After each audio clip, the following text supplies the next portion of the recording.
Hi. We weren't running around like crazy because this is a half hour. Oh, I didn't even turn the sound down on the music. It's probably very loud. My goodness. Hi.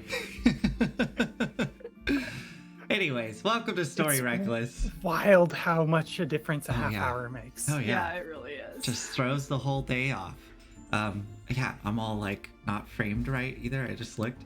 Anyways, thank you, Weezy's Reezy's. Yes, happy anniversary! Yay! We've been doing this for a year. I can't. We were just saying we can't believe it. Yeah. It doesn't feel like a year to me. I don't know about either of you. Hasn't felt like it's been a year, but yeah. Nah. I mean, we're in the nether realm where time doesn't exist. I mean, yes. It's true. It's true. I'm starting to mean something again, I think. A little bit. But when we started this, definitely not. But anyways, yeah, we're Story Reckless. It's our year anniversary, hence the chaos that's happening right now. If you are new, welcome. What a wild time to join. I am Nathan. I am the DM for this evening for these stories, and I use he, him pronouns. I'm going to pass it over to the players so they can do their intros. My name's Claire. My pronouns are they, them, and I am still a year later playing Kadam, half-elf And- brave cleric. And my name is Olive.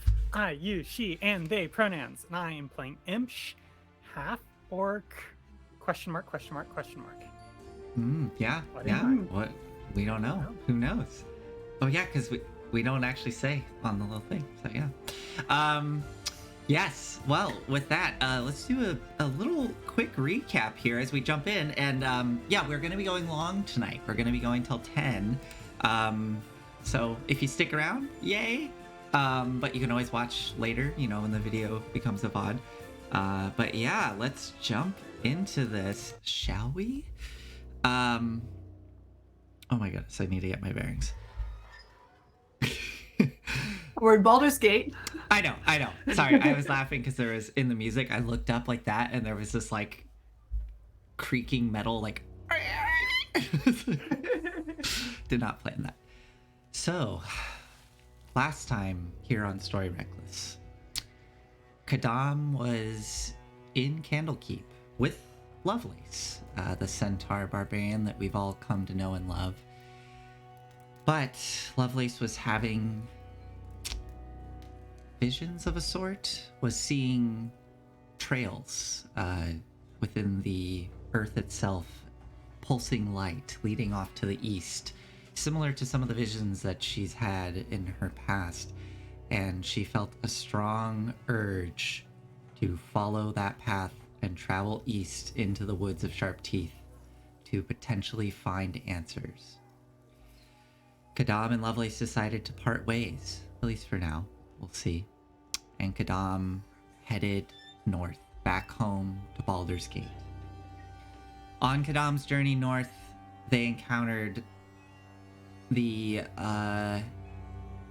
consequences of the Knoll incursion that is currently ravaging the countryside outside of Baldur's Gate. Burned fields, ransacked farmsteads and hamlets.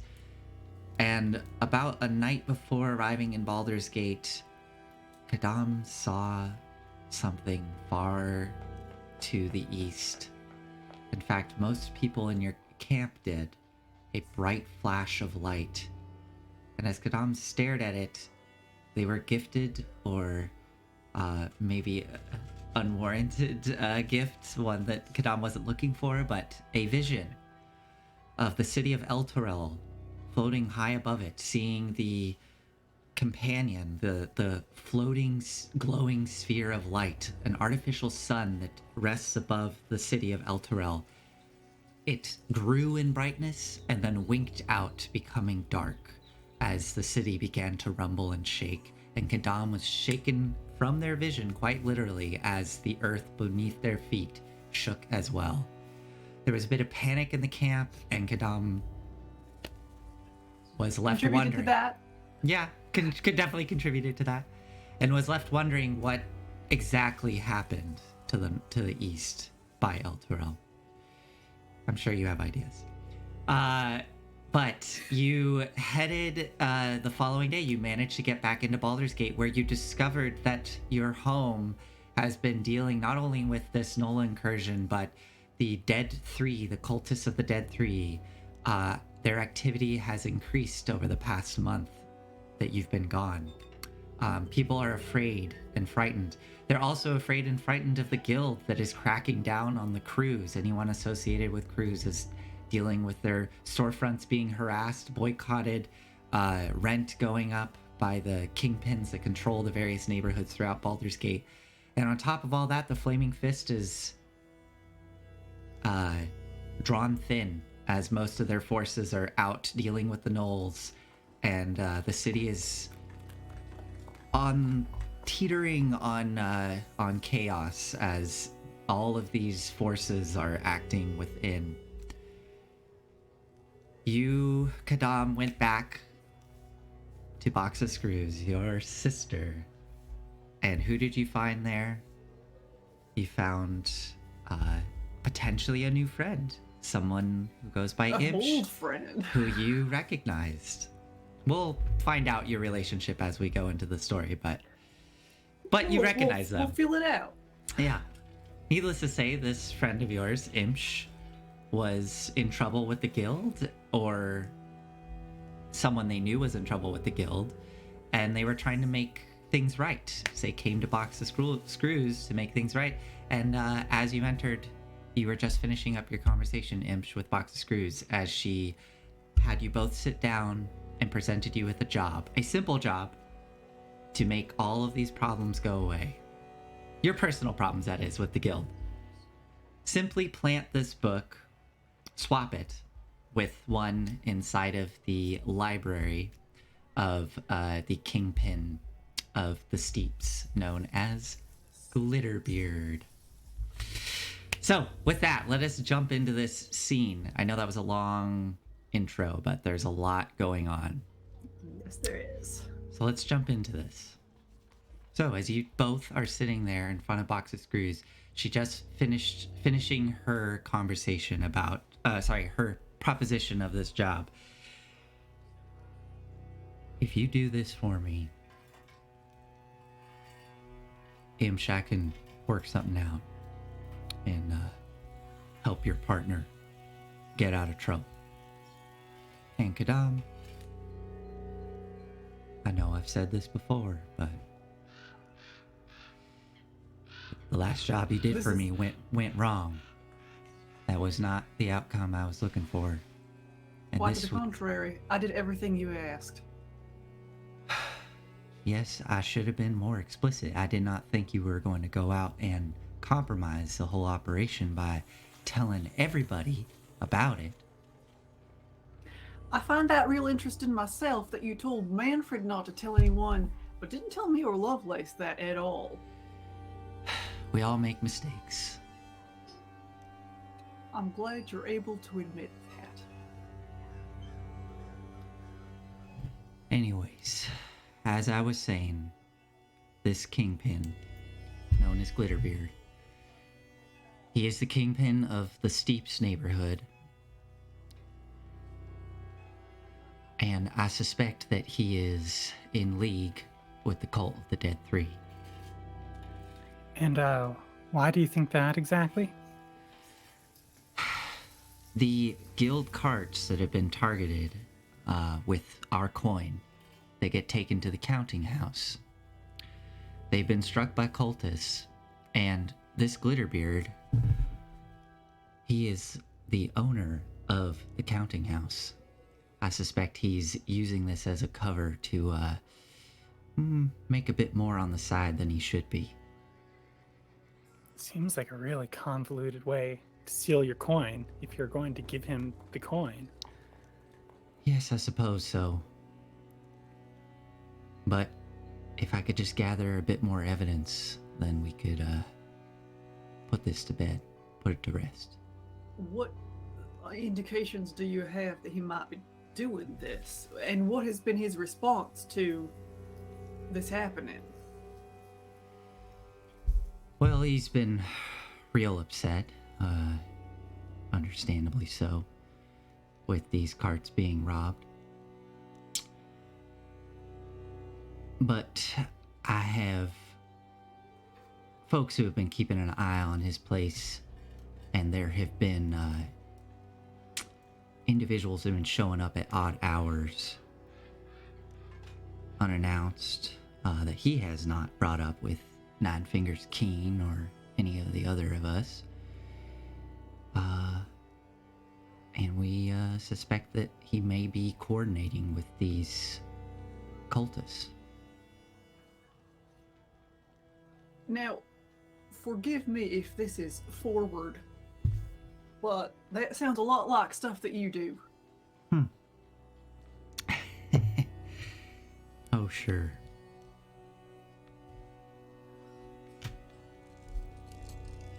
Well, there may be somebody looking in on me as well. It's just how it goes. I see. And how many other kingpins are currently investigating Glitterbeard for themselves? Do you know? I don't.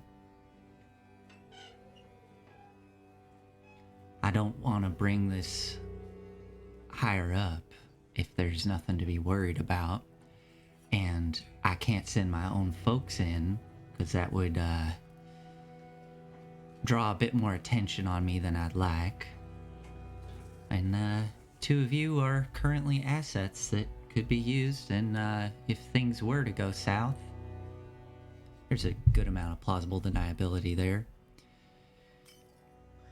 Sure, I'm sure folks have seen you, Kadam, come in and out of here a few times, but I'm sure we could work around a story or two as to why that I'm is. just a real fan of romance novels.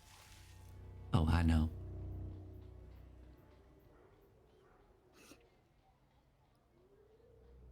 You haven't told us why you think Glitterbeard in particular. Well, there's the individuals showing up to his place that are not in the record as being guild assets. They are clearly trying to hide their identity when they do show up, wearing cloaks, all the usual. And he's a greedy bastard, to be honest. I think he is trying to take advantage of this chaos that's going on, and has partnered up with this cult here to bring in extra profit for himself.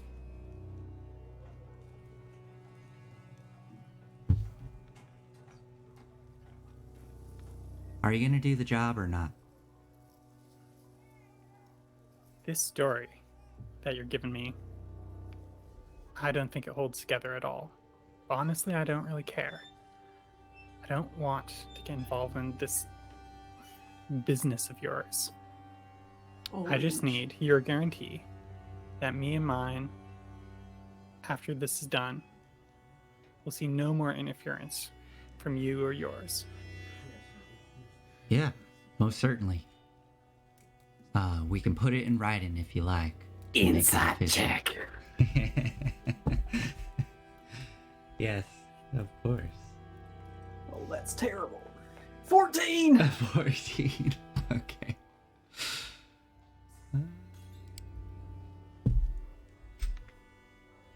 Yeah. And what exactly am I supposed to do with the piece of paper after your enforcers start coming back around? Go to the Flamin' Fist? No. Tattle on you? No. Show don't think it to That them. would do much. Show it to the enforcers and they'll know. And if they're there on your order again? Oh, well, they won't be on my order. I only got your word for that. But you do got me over a barrel right now, so I don't have much choice, I think. Imsh, just so you know, this is my second last job. Just Not do the job surprised. right and it will all clear up.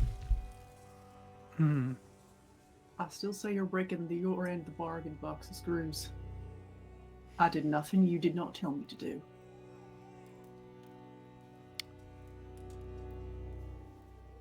We'll have a separate conversation, Kadam, if you don't mind. I'm glad to hear it. Kadam, are you in on this job, or shall we think of something else? I'll look over at Imsh.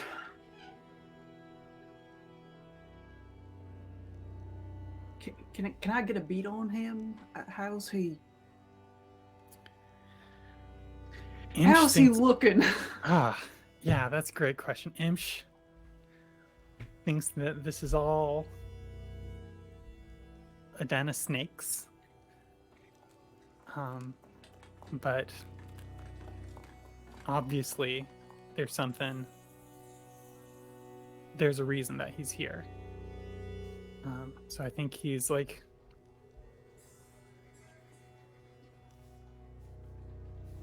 just kind of taking it in stride, saying, okay, this is dirty, but it's a job.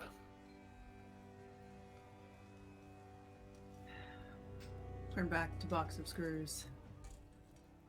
All right. But I just want you to know I've lost a fair bit of trust over this.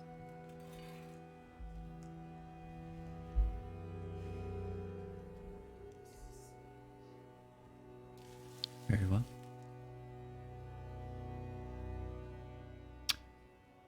Shall I draft something up this time around, Kadam, for you as well? Make sure everything is on paper and explicitly clear. If that'll make you feel better, that's just fine. I don't need nothing. If your people don't get the message, they're going to be coming back to you in body bags. Very well. Do you have any other questions on this job? I have some more information for you that may aid you. Yeah, where is this place? Very good question. Glitterbeard's manor is located within the steeps, not too far from the counting house, just up the way.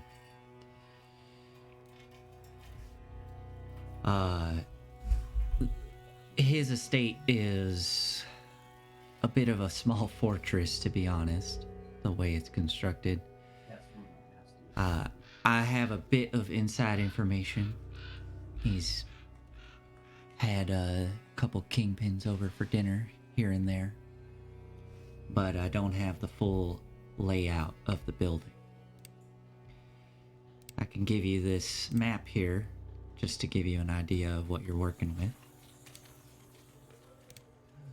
Let's see here. And she pulls out this hand-drawn map of what is available, and I will give this to you.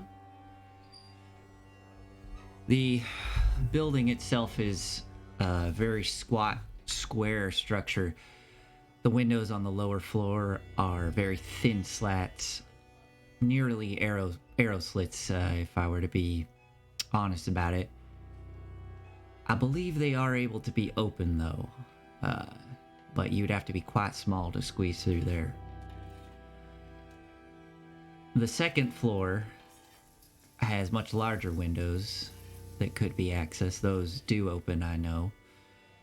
I do not have a layout of the second floor here, as I don't know entirely what's up there. There are two main entrances into the building. There is the servants' entrance at the back, and the main entrance towards the front through the foyer. All right. Is there a back gate? There. Ah, yes, I see. I just needed to look at a slightly different place. Yes, there are 12-foot stone walls that enclose the main structure, and wrought iron gates that are at the front and back. The guards, I believe that Glitterbeard does have a contingent of guards on staff. They rotate out every 8 hours. And they tend to post up on those corners there to try to get the most coverage of the building. Right. Now, I'd recommend, if you do break into this place, probably do it during one of those changes of shift. I'm not entirely sure where his personal library is. I'm pretty confident it's on the second floor. And there's that spiral staircase in the center of the building. There is a lower level. I'm not sure what's down there. But that staircase does go down to that lower level. All right. Do you happen to know if he's hiring right now? That's a good question. Oh, and our audience can't see the map. Ah, yes.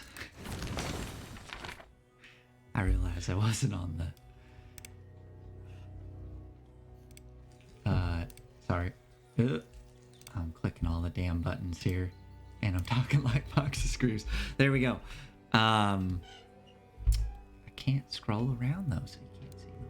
I guess I can kind of do that. There you go, audience.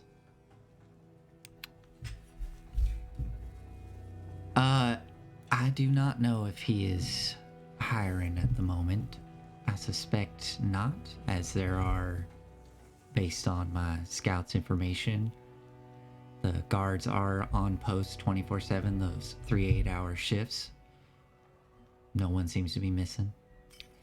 He does have also some live-in staff. I believe 3 individuals.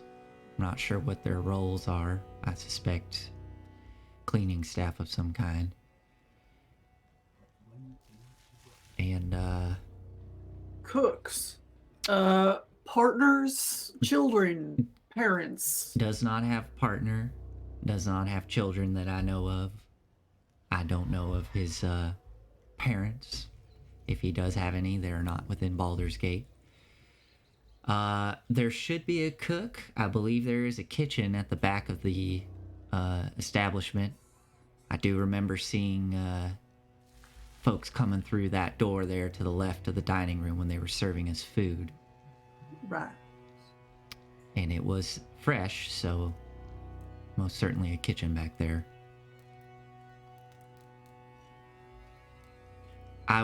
Another piece of pertinent information, Glitterbeard tends to leave the premise before the sun comes up to get to work at the counting house, and he's there all day.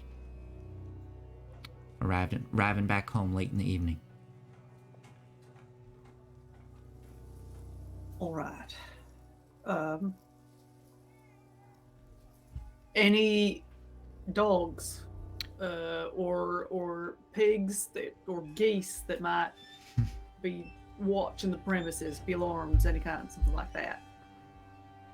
I believe he does have one dog. I've never seen it, but again, my scouts have reported hearing a bark or two in the time they've been keeping an eye on this place. All right. You mentioned making it look like a robbery. Any particular items of value you might recommend? Oh, well, there's quite a lot of items of value within there. And to be clear, if you can get it out without even being seen or noticed, like I said, all you have to do is swap that book. That's the ideal. If you're made or you make a mess of some kind, please do make it look like a robbery. There's some nice dining ware in the dining room. There's definitely some pieces of art within the parlor that I noticed.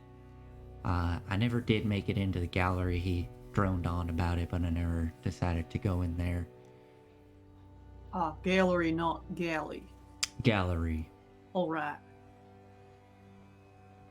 So I do suspect there's some fine art within there of some kind. What And- about magical defenses? Good question. I'm sorry, but I don't have the answer to it. I don't know. But there are plenty of rumors about the counting house itself having constructs within that guard some of the deeper vaults. There may be a chance that he's taken some of that defense to his own home. All right. Um, what does this man look like? Good question. Well, contrary to the name, he dresses in a lot of blacks and grays, very businesslike. His beard itself has a lot of rings throughout it, but they are, I believe they're made of some kind of brushed iron or steel. There are some accents of shinier alloy throughout. Couldn't tell you what they were. Dwarven.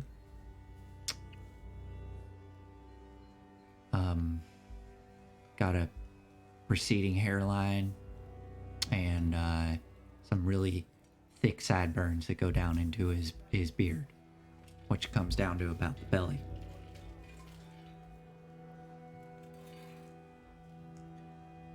All right.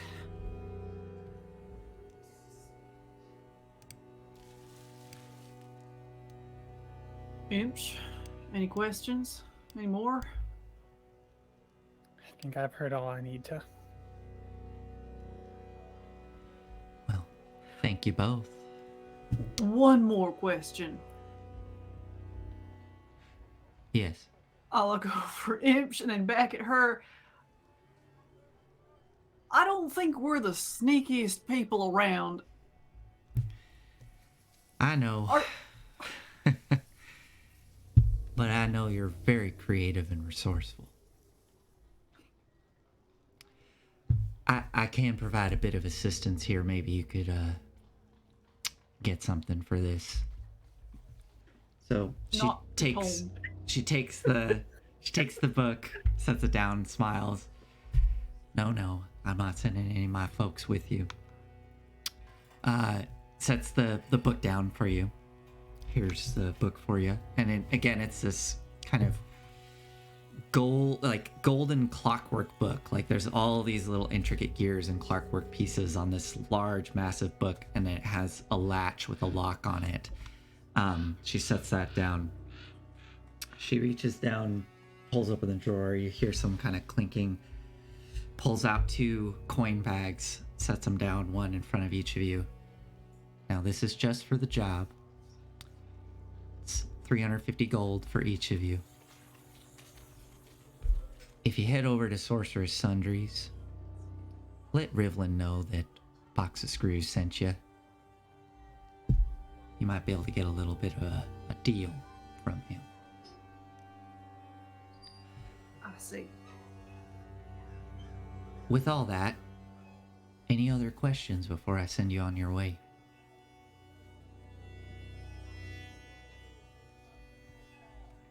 I think that's all for me. Imps just stands up, nods, and then I guess turns to Kidam. Mm-hmm.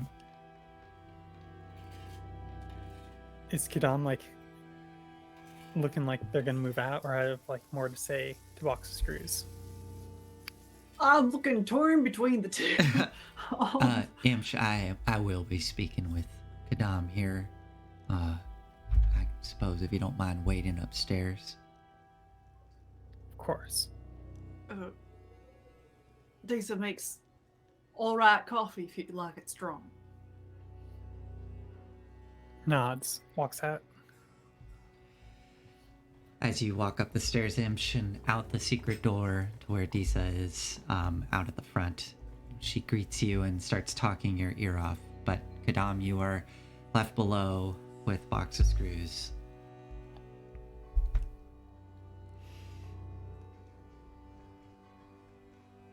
Doing okay? No, Cortea, I am not. Yeah, Mumford told me about what happened in the mine. It's a little more than I bargained for. They were people, Cortea. I understand, but They weren't people no more. Well, do we know that? I don't. And I don't know exactly what the veil is thin there means exactly, but we didn't close anything off really. We didn't put up any barriers that are gonna last. Well, If now things go wrong there, they're gonna go real wrong.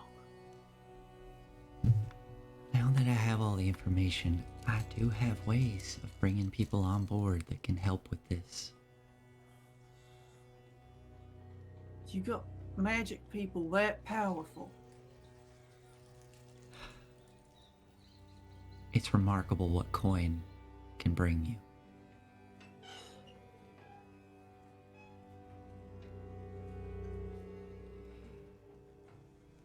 I am very frustrated with you for doing what you did. I know.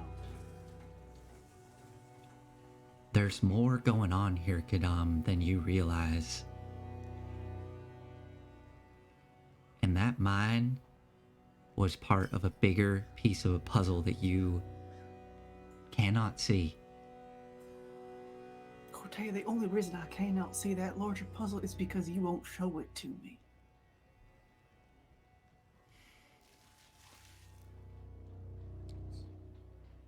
How can I trust you? Especially after that. I didn't tell you not to go around doing that because I didn't think you would do that. That was directly against my aims, my goals. I didn't feel like I had to tell my sibling that.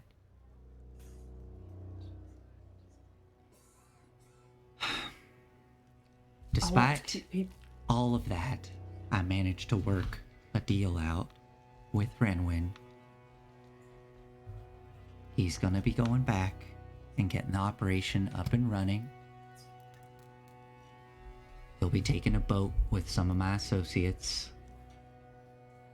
back to his home, get his affairs in order, and then head up into the mountains to get the operation going. Assuming that some other Yahoo hasn't shown up there. But likely whoever's there, my associates can deal with.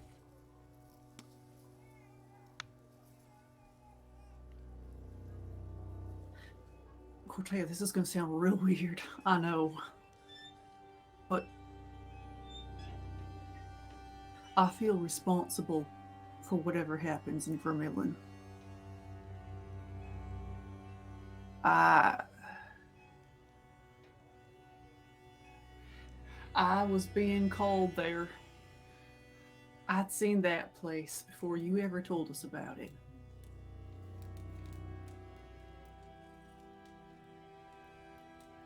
What do you mean?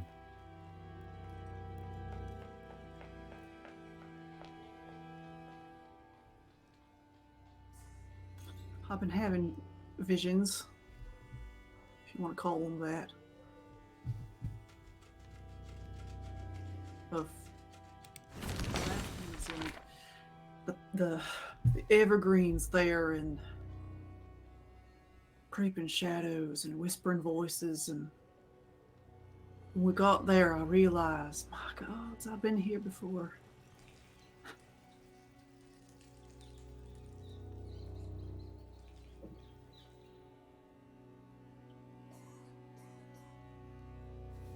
The reason I went into that mine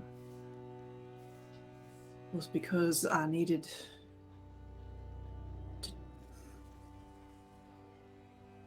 to complete some sort of cycle that had been stuck.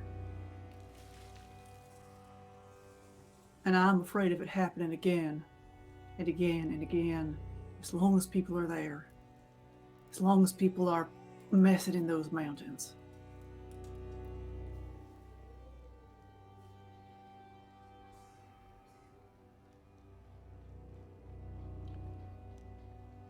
I'm assuming you won't trust me to handle it then.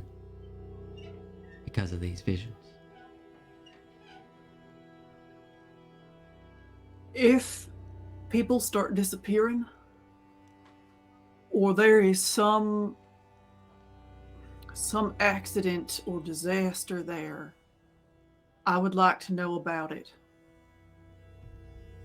I don't know if you'll be faster than my visions or not, but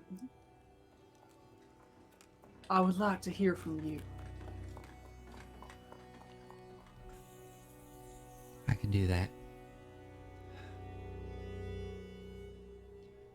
If you do this job for me, and please don't screw it up. Please don't go against me on this. I see that Lovelace isn't here, and it seems that maybe she was... Anyways, Go on. You can say it. bit of an instigator. Yeah. Yeah, she was.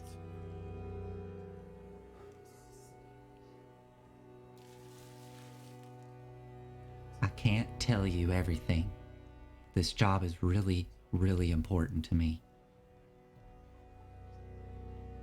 The cult right now is not only disrupting all of our operations within the guild, but there are people dying I know. and disappearing. I know. If you do this for me, and we can build some trust again, I can let you in a little bit more. There's something I really want to show you, but I can't right now. Not after that.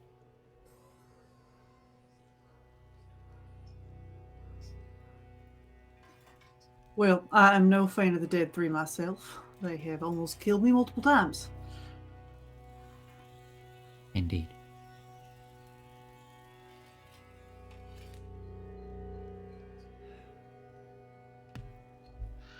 Can I ask you a question I know you won't want to answer?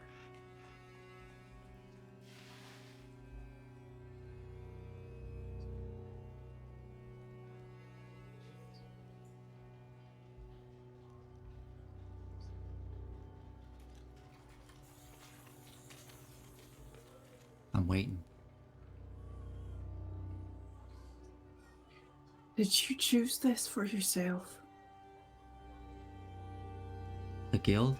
Most certainly. No. No, I know that. What we talked about last time we were alone. Did you choose it?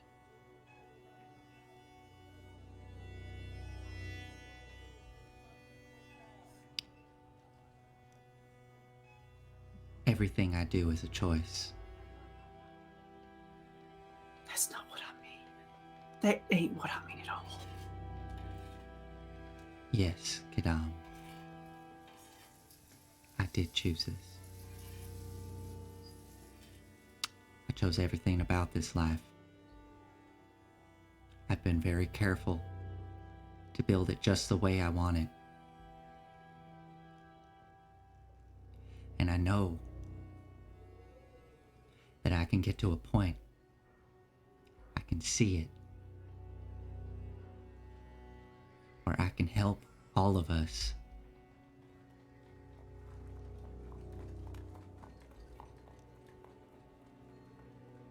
Alright. Alright. And I will stand up and head back upstairs. One more thing. Yes.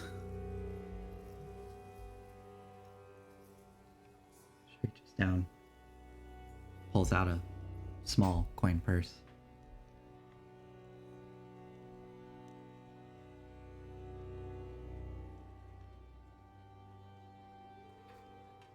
Can you bring this to the folks? You don't have to tell them where it came from. Yeah. Yeah, I can. Well, take that. Go Oh, ahead. and the book, I suppose. Yeah. Go ahead, another 50 gold for that coin purse. All right.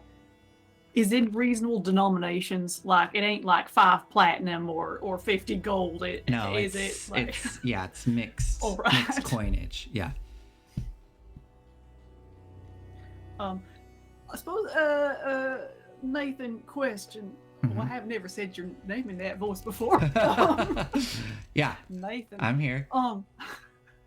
The book, Yeah. does it look like it would fit in the bag the size that the bag appears to be? Oh, the bag of yes. Yeah, you could All right. you could fit it in there. All right, I will put it in there Okay. then It goes in. and head upstairs. Okay. All right, you head upstairs and Imsh, you've well, I guess what has your response been to Disa, Imsh? Are you talking with Disa? Are you just trying to get away? Are I you think what we are seeing Yeah. is an exercise in weathering the slings and arrows Okay. that the world. So, like, Imsh is politely holding a cup of coffee, sitting in a chair, taking deep breaths, as Disa is just like, I don't know, like a yapping away. Okay, so is- flitting around. As you come up, Kadam, and see this, and Disa is like up on her tall stool behind the counter, just kind of leaning towards Imsh, who has this cup of coffee. Yeah, dear. So I've been reading this book, and it just has been teaching me all sorts of tips for taking care of yourself. You know, physically and the way that you look. And I think you look great. I really gotta say, like your whole tone and everything. And oh, Kadam, hello. Hi, Disa. Hello. Did you need any more coffee before you all leave? I'm good on coffee. Did Manfred come up this way? I haven't seen Manfred. No. All right. Have you seen a dark-haired human gentleman, rather muscular? I don't believe so. No. All right. Thanks. You're welcome. You two have a lovely day. You too, Disa. Kidam, or not Kidam, Imsh puts down the cup of coffee, undrunk, stands up. Shall we? Yeah, let's discuss strategy, shall we? No. Walk can- on out. It's a He's- little awkward. It's a little awkward. Very conscious of the space in between us, walking with that kind of like, okay, I've chosen the exact precise like distance put between us to be like respectful, but not like I'm avoiding you, Uh-huh. but it's calculated. I think I pick up on that. Okay. And I respect that and help maintain it. Are you both walking quietly, like no conversation as you're walking to wherever you're going? I think for the first block or two. Okay. Yeah, Okay. it's real awkward. I guess that's another good question. Where are you going? Bells if I know. I'm following Kidam. Okay, we're walking around Eastway. Okay. I'm probably heading deeper into Eastway, more towards the Basilisk Gate, but not like necessarily heading home. Okay. Okay. So you're kind of meandering through Eastway towards the Basilisk Gate. The sun is getting low in the sky. There is a decent amount of mugginess and heat in the air from the summer sun above you. But yeah, feel free, whatever y'all want to do, whatever you want to talk about.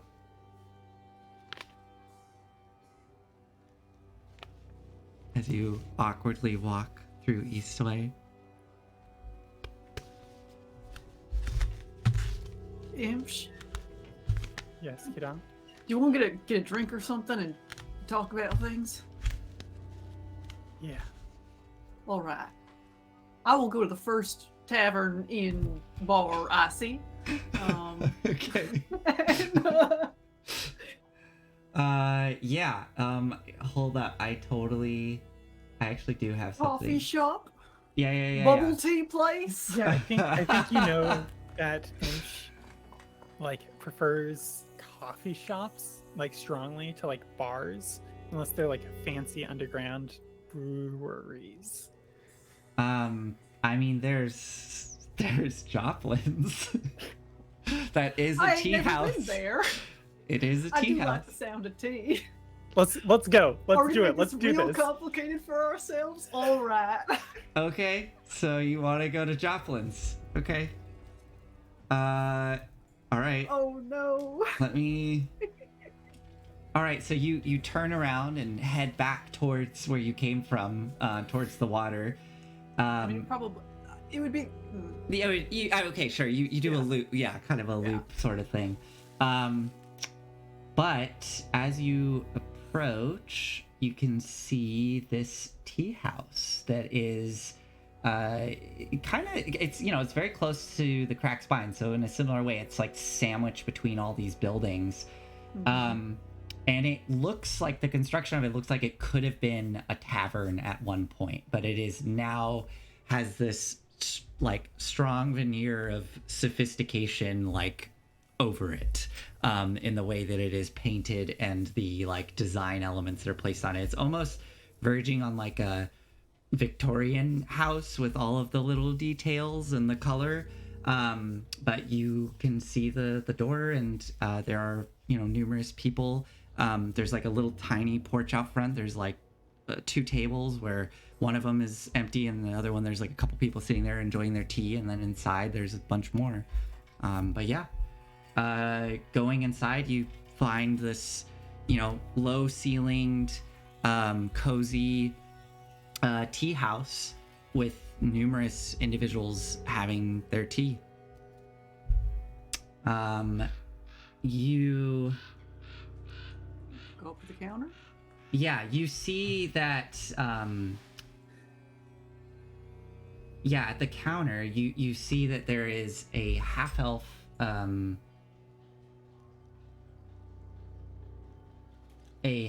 man behind the counter, wearing like purple top with like lots of gold accents throughout. He has a long ponytail that goes down to like mid-back.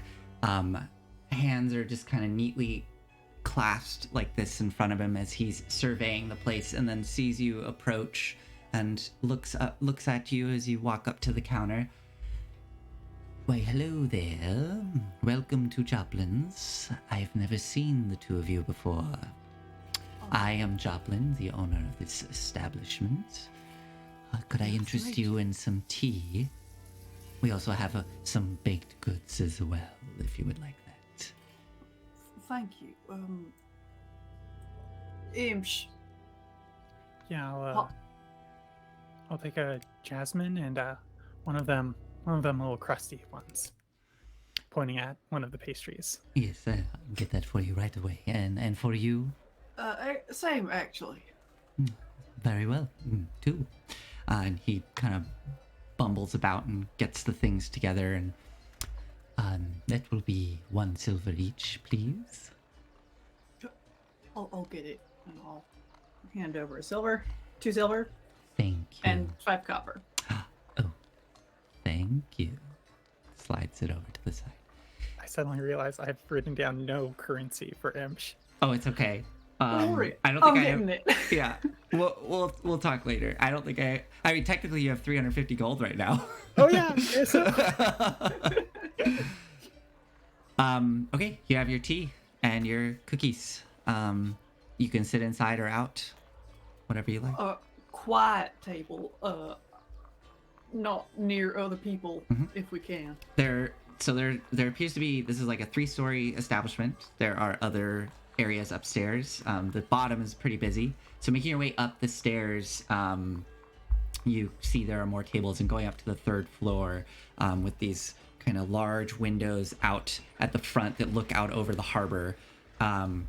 You see there's one other individual who's sitting at a table who has their back to you. They're like very drooped and they're just enjoying their tea on their own. And there's a table over by the window there that's unoccupied. Yeah, I'll take a table as far away from them as I can. Okay. Yeah. You can sit down.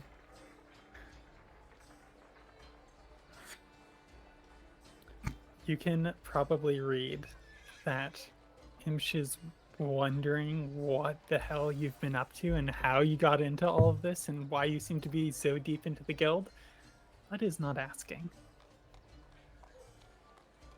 Just tiny little teacup, big old half orc, furry man.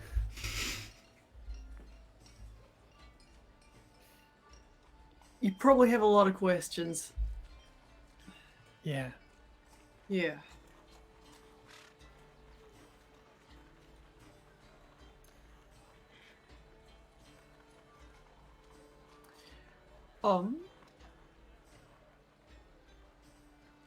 She and I have known each other for quite a while. Things have not always been this complicated. I ain't an official member. I don't like how you just said official. Well, she's awful persuasive.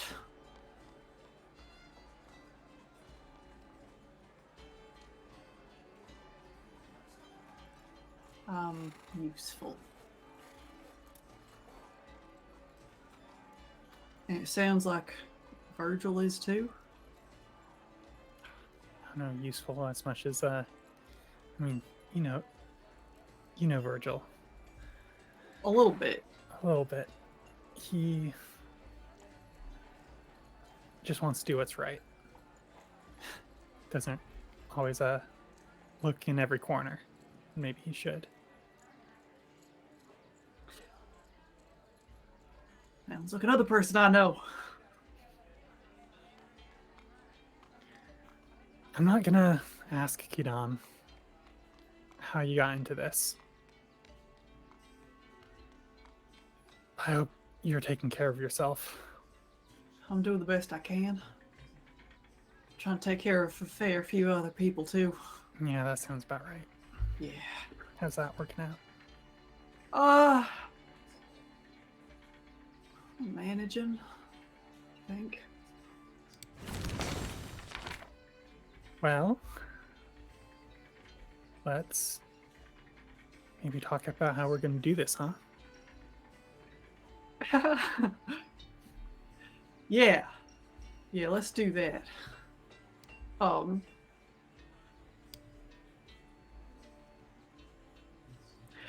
I've never done this before. Have you? Actually, yeah, a couple times. It's Really? been interesting since I don't know, we last saw each other. Yeah, I imagine so. So you have an idea of how one goes about this? Well, I've never done it with another person before. It'll be my first. All right. But you know what I can do. I do. I've gotten a few tricks up my sleeve the past year. Have you now? Yeah, not quite your type, but something. Well, the way I would do this if I was doing it alone, just, change, sneak in some dusk perhaps, or maybe early morning after this Glitterbeard has left, but before it's gotten light out. Sneak in, swap out the books, sneak out. With a couple of, enhancements. All right. Yeah, I mean that sounds simple when you put it like that. Don't gotta be complicated. The simple things really, I think, work best. All right. She mentioned going to Sorcerer's Sundries for some fancy stuff. I'll let the guild buy me a couple new toys. Yeah, all right, I can do that.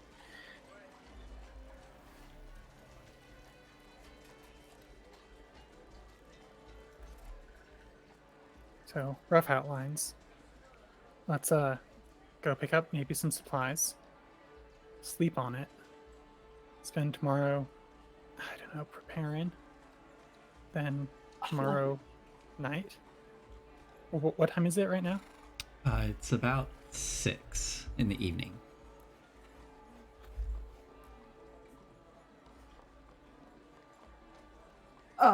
All right. I should make some arrangements beforehand. I have plans. Gotta, I guess, reshuffle those.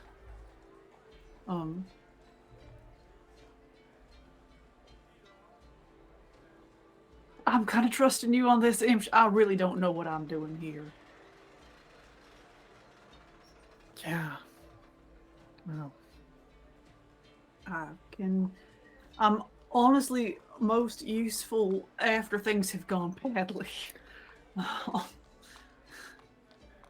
maybe you just watch my back then. If things go Sure. badly, come in, swoop in, Swoop back, yeah. sweep me off my feet.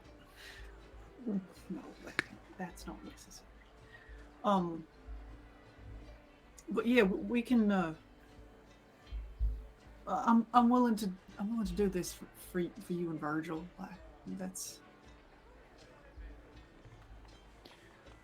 you don't deserve any more trouble.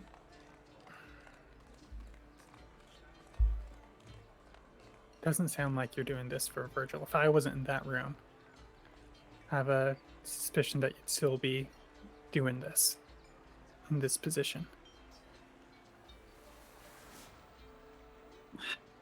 I don't know.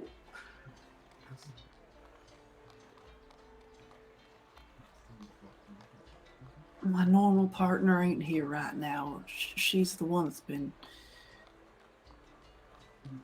guiding a lot of this in some ways.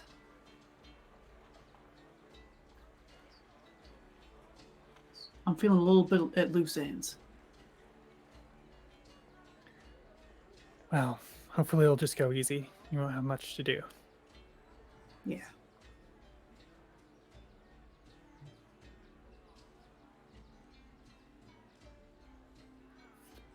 How's life otherwise? Oh, you know, the bakery's lively as ever. Good. I've So- sent some people that way. And I think we've been able to help them. We've been doing good work there. Good. Virgil's been Roxol? trying out some new recipes. We got this operation going Mhm. where looks around, just make sure nobody's overhearing. You just see that Where? one individual just slumped over their tea. That seems fine. Are Tea's they a normal alright? thing to be. Tea's a normal thing to be slumped over. I We've been selling loaves up in the upper city, stamped like they were baked there for 10 times their normal price, 20 times sometimes.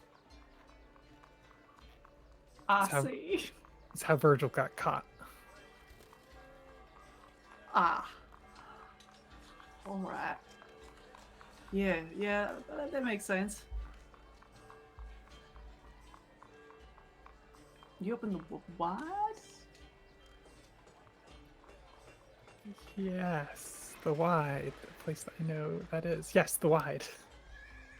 All right. Well, I'll keep an eye out sometime. Maybe splurge once. A little Virgil special. Yeah.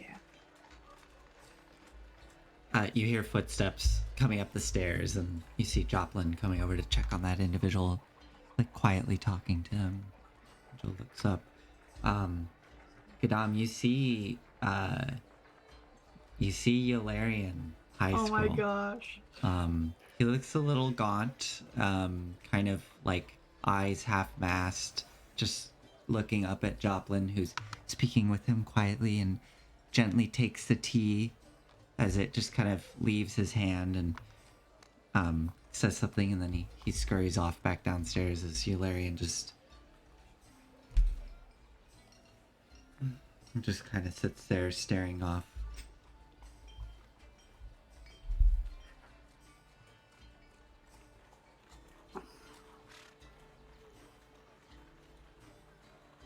I'm Yeah. getting some bad vibes. Yeah, I've met him before. Not here.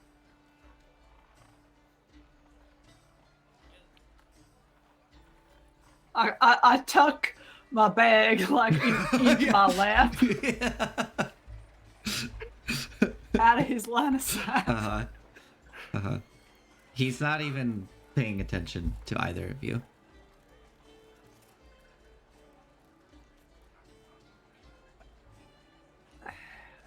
I don't know.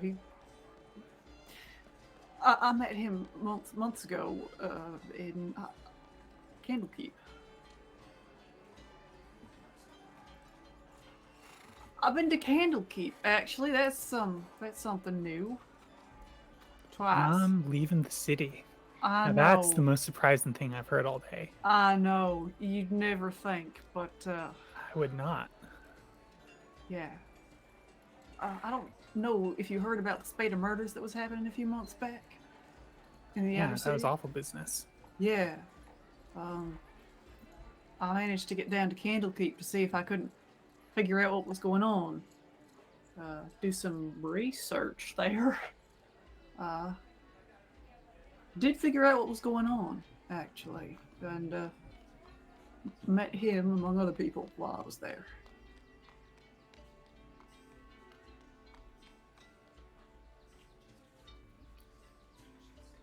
I heard that you'd been involved, but I was at a retreat.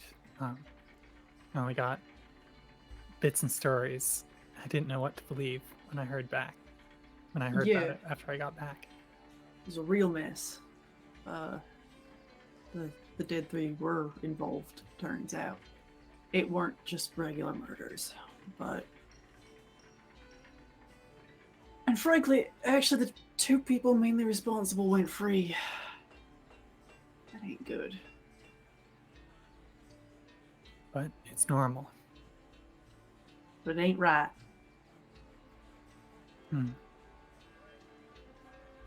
Would the two of you like anything else? As he kind of quietly came up next to both of you. I'm just checking in to make So sure. that I didn't see if you... Sorry, so that I didn't say if you come across a creepy half-elf.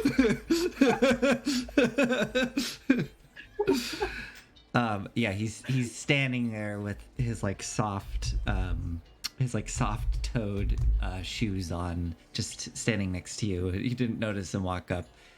Would either of you like some more tea or perhaps another biscuit? I'm doing all right, but thank you. Of course. And what about you, big fellow? Just holds up a hand. Very well. Well, just let me know if you need anything. I'll be downstairs. I would like to Goes turn away. to... I'm sure this place has like decorative succulents or something. Uh-huh. Like some kind of ornamental plant. I'm going to cast Speak with Plants. Oh my god, okay. Okay, yeah, you turn and on the windowsill there's what would it be? Yeah, I think it is like a little succulent. There's like a little collection of succulents on the windowsill there. Okay. What does it look like when you cast Speak with Plants? What does it look like? What is...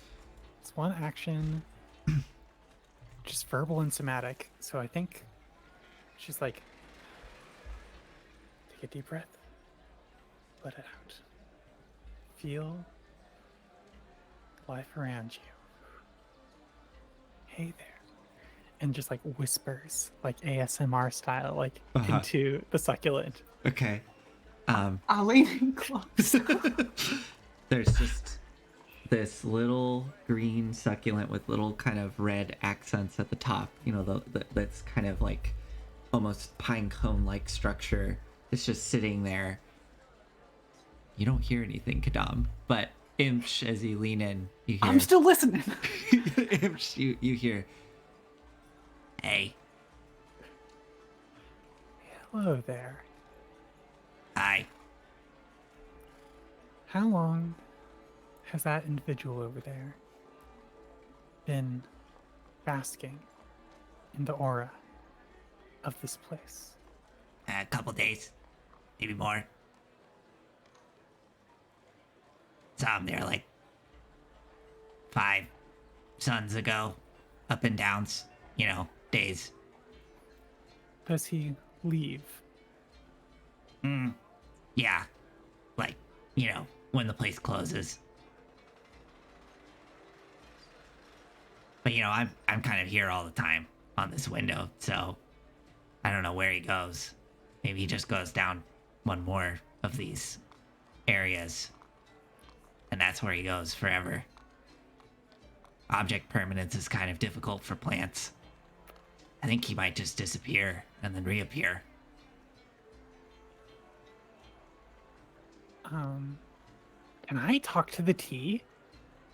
No. I view plants within 30 feet of It's the dead. The tea is dead.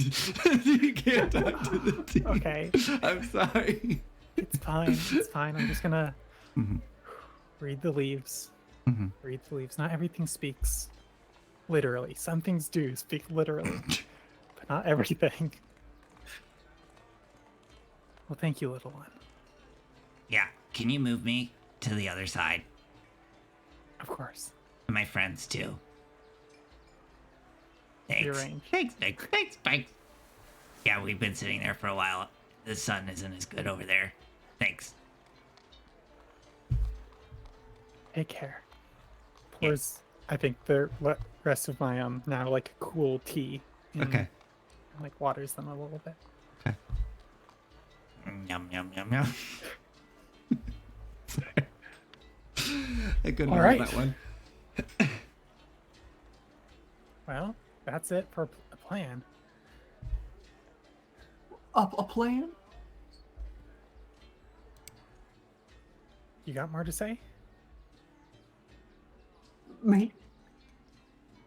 Yes. Yukita. You special Oh. soul. What did it say?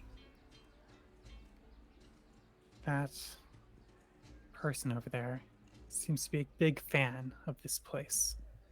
Comes every day, spends all day here. Interesting. All right.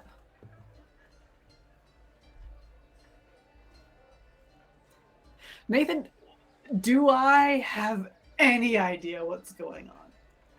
I don't think so. Unless Okay. Lovelace brought it up at one point, but I don't. If you don't have it in your notes, I don't think you know anything about Joplin's. Yeah. Okay. I think You can make Imsh it. has an inkling Okay. about it. Okay. I think Imsh has been in enough like rough places that Maybe you've heard rumors.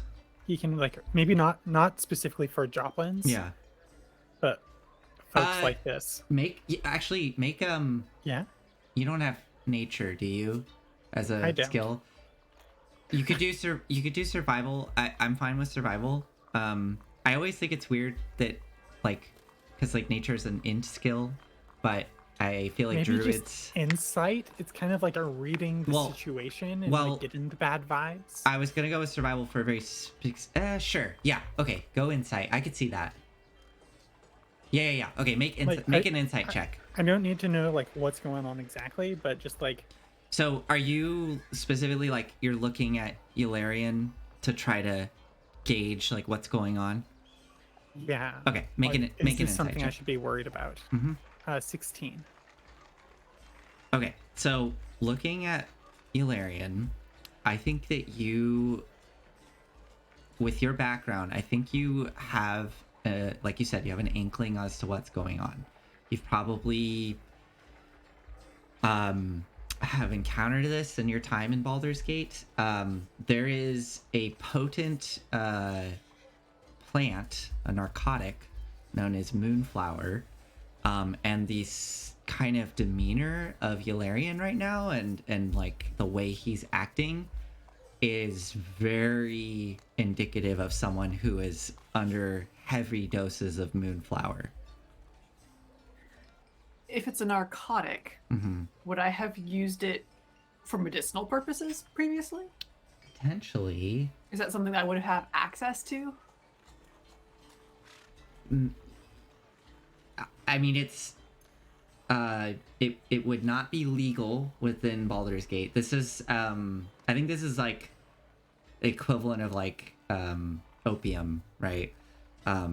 So it would not be legal within Baldur's Gate, but maybe, I don't know, would Kadam ever go I could maybe see I could see a case where certain individuals can get access to it for like, especially in medicine. So Yeah. I think you would, I mean, you would definitely know what Moonflower is. Do you think you would have ever have used it in any of your midwifery or? I mean, in terms of for medical use, yeah, totally. Okay. I mean, Why don't probably you? not for midwifery specifically, because narcotics don't interact well with Yeah. continual labor. But yeah, for For other like, things, for other things, sure. like trauma or something, like physical trauma or Physical something like trauma, that. Yeah. Surgery. Yeah. Why don't you also make an insight check? We'll see if both of you pick up on this. And that's good. Or medicine, actually. Medicine is a Either one. yeah. 22. Okay, yeah. So with both of you suddenly feeling this suspicion and you kind of look over at Yularion and study him, you both come to this conclusion of what likely is going on with him.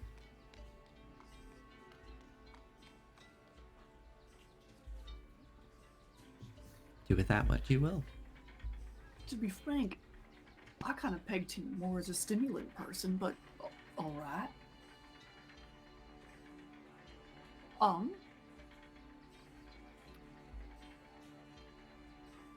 Do you say that out loud? Yep. Oh, Lovelace. Kadam, I don't. I'm suddenly feeling responsible. This gentleman was mostly just clueless. Lovelace steered him here. I didn't think anything of it. Who would do that? It weren't kind. Here, hold this. I'm gonna take off my bag and just kind of thrust it across the table.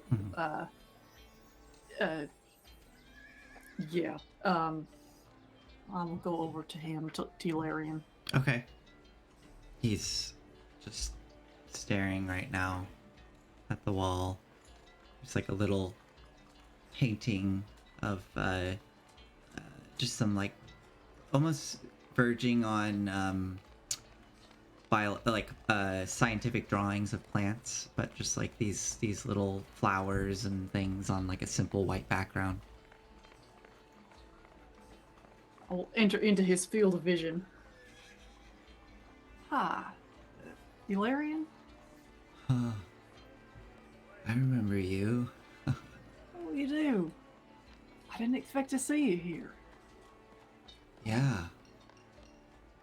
Your friend told me about this place, I think, if I remember. Yeah, she did. Well, Yeah. you, heading back to Waterdeep anytime soon? Yeah.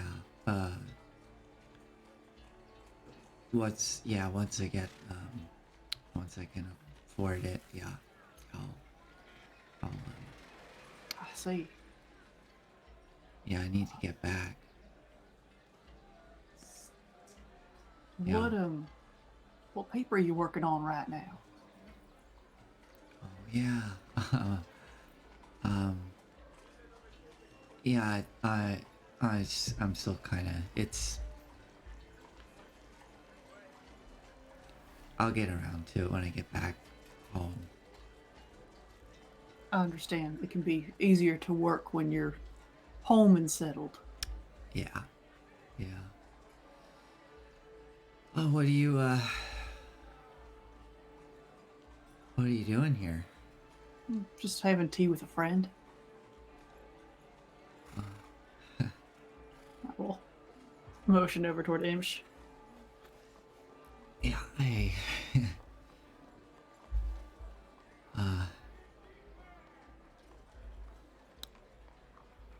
cool. All right. Well, I hope you have a good evening, Yularian. Thanks, I you will- too. Thanks. I hope you get home safe. Yeah, I will.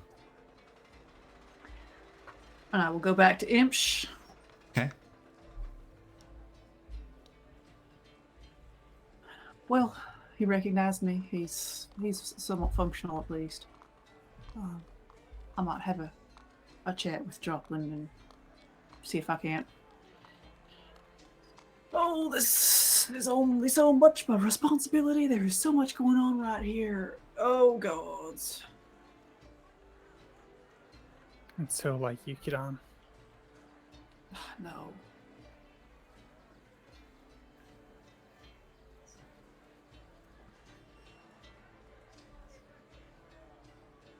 I would like to leave this place. All right. Yeah, let's go. Okay. Where are you headed next as you work your way down the stairs and pop out onto the street? The sun now very low in the sky. Do you think Sorcerer Sundry would still be open at this time? Also, wouldn't it be real suspicious if we made purchases from there and then such items were used a day later? I'm not saying anything. But yeah, Sorcerer Sundries should be open for a little while longer. Yeah, let's head over if we can now. Get that out of the way. All right. All right. Okay. So you head over to Sorcerer Sundries, heading up north through the streets as you go. You come upon that large circular building. I believe it's 3 stories tall with the big dome. And entering within, you can see all the various balconies with the shelves stocked with all kinds of wondrous things, and the shelves lining the lower floor here with that circular desk in the middle. And you can see that standing behind there is Rivlin Blackhand, I believe he was human. Yep, I will never forget him. Human, red-headed, very thin, That's shriveled right. black right hand. That's right. Okay, I remember Talks now. like he's in the 1930s Yes. as a radio advertiser. Yes, and you do see that as he whips around and looks at you come in. Ah, there he is. There you are. I remember you. And you have a new friend. Hello, I haven't seen you here before. I'm Rivlin Blackhand, and you are? Are you gonna say something, friend? Saying Or it are to you you, looking at Imsh. me or Yeah, Kidan? yeah. Oh. Hello, my name's Imsh. Holds out a hand to shake. Slaps your hand, gives you a quick shake. Lovely to meet you. So, what could I do for the two of you here? Have you come to bring me some more genuine holy water? Not today. Holy water, Kidan. Ah, yes, this one here brought me some genuine holy water. At least they said it was. I believe it was a bottle that could produce water indefinitely. Was that what it was? That's what I was told. Yep, that's right. And I just poured it right out, and there it went. Regardless, we're looking for, what are we looking for, Imsh? We're Things going camping. All right. Well, let's see here. What do I got on stock right now? Let me just joggle noodle as I try to find the damn thing. There it is. Let's see. And he goes scurrying off into the store and kind of looks around these shelves and like moving things to the side and comes back.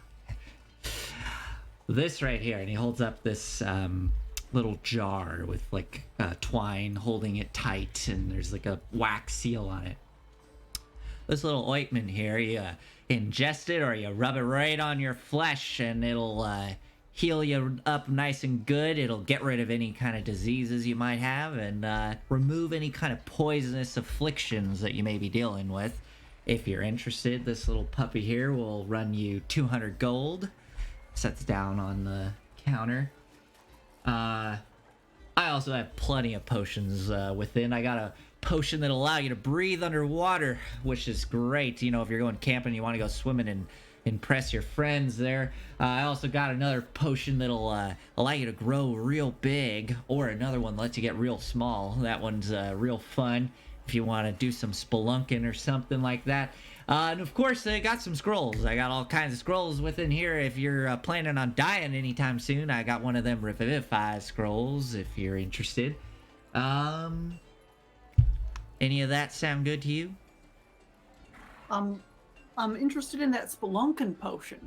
Oh, sure, yeah. This would be a potion of growth with the diminution enchantment within its substance. Let me just go fetch that for you. Runs off. Brings it back. That will run you 150 gold pieces. We also got, I wouldn't recommend staying inside of it, but you can certainly try. I just got this nifty bag here, and he reaches down and pulls out this wonderful bag with this embroidered face on it. This bag here allows you to, well, here, let me show you. And he opens it up and takes those bottles and puts them in, and then shows you, and it's empty within. Oh, Where that would did be they go? perfect for camping. Most certainly. I think And- I think we're good in that way, and I just kind of bring the bag in front of me again. Everybody's got one of them nowadays. All right, so what else we got? You looking for armor? Are you planning on being attacked by anything? Not necessarily. Can't be too but careful. Well, I suppose. We got this nice made of mithril armor. If that interests you, that'll run you 500 gold pieces, though. Mithril Yep. armor. I've always thought that discretion is the better part of valor. Do you got anything that might be able to help us avoid a fight out there?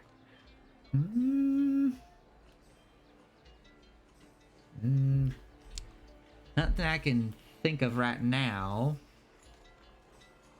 I'm losing this guy's voice. 1930s, see? No, nothing I There can think you of go. right now. But we got... Those are the ones I could think of that would be useful for camping. All right. And if we said that we were carrying a box of screws, how much would that potion run us? I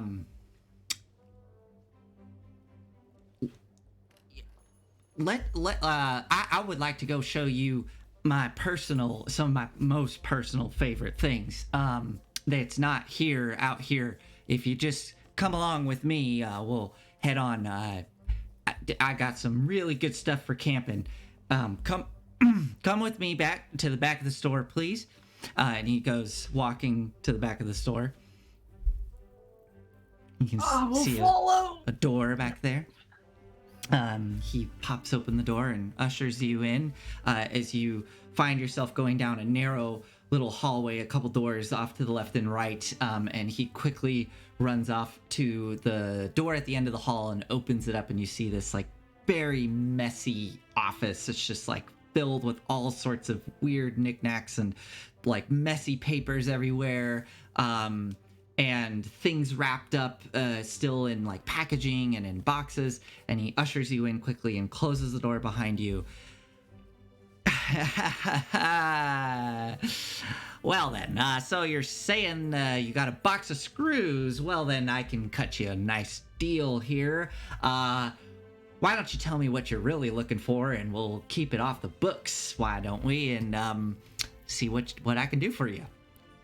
What's Maybe, your camping trip going to involve here? Maybe it's an urban camping trip. An urban camping trip. All right. You know, Well, staycation. right. All the rage. Yep. I just came upon something that might help you real good. I have this rope here, and he pushes a bunch of stuff aside and grabs this package and pulls it down, and you can see the package is has the branding of Sorcerer's Sundries on it, and it's like nicely gift wrapped. This rope here will it will move on its own. Just sets it down, up, and it goes jumping up into the air. And this should allow you, while camping in an urban setting, you should be able to send it right up to wherever you need to get and tie it off, and up you go if you want to do that. I also have let's see here. Pulls a box out again. This one has the Sorcerer's Sundries branding on it. It looks really dinged on one side, like it got smashed in.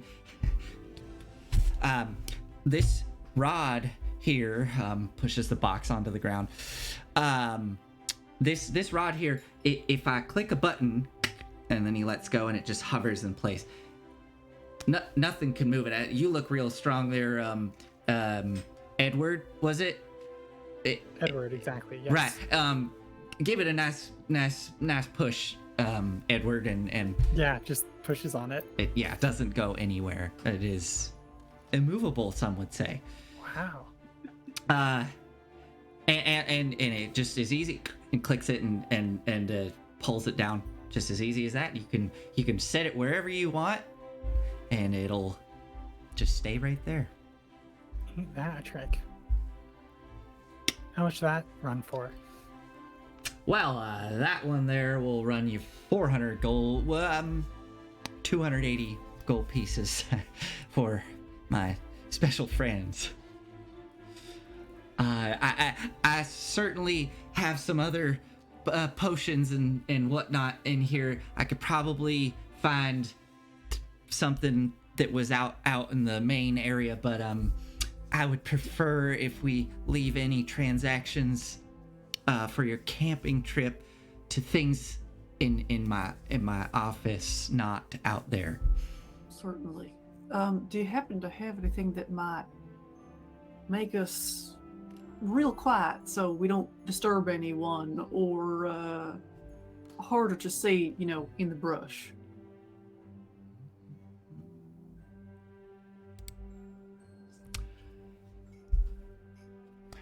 I might. Goes rooting around, pushing things aside, and he like just pulls this big pile of like crumpled paper and just like throws it off the side, and you just see there's like a collection of dusty bottles sitting on the ground itself. He kind of starts brushing some aside.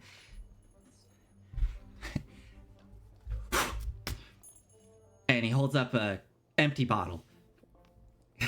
I understand this might look empty, but this is a potion of invisibility.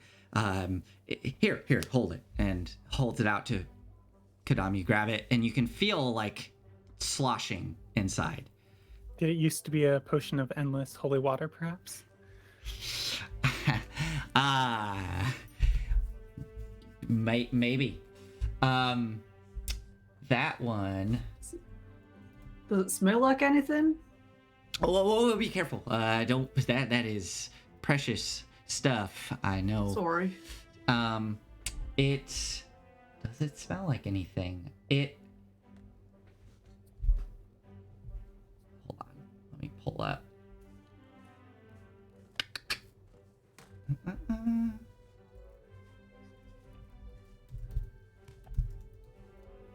Here we go. It kind of has.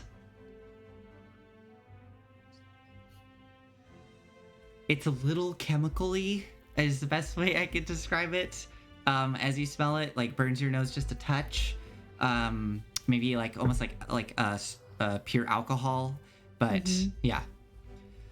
All right. That one. Well, that one there is. This guy's voice is like slipping and sliding all over tonight. He's scared.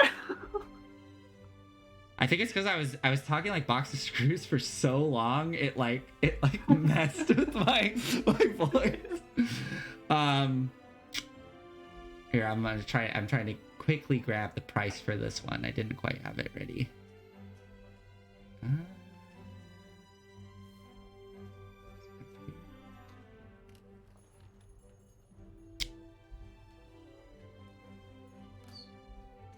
we go.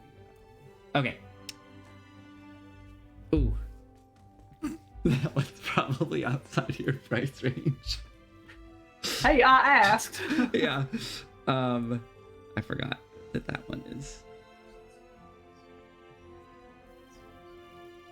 Out of character, that seems like the most useful thing so far.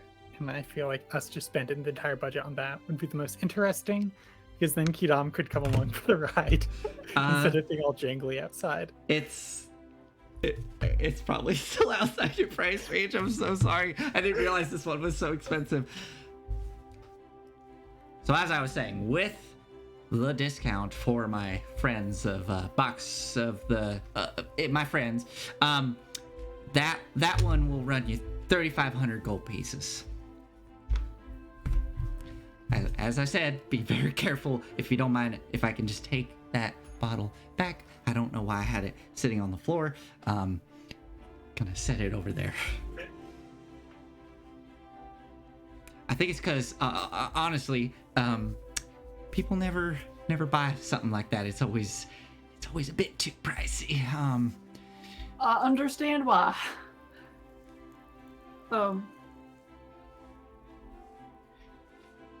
Edward, I am interested in this potion of diminution, and well, the rod seems useful. Also, how about that rope? The rope as well. Yeah, okay, for the rod, that's 280 gold with the discounted price.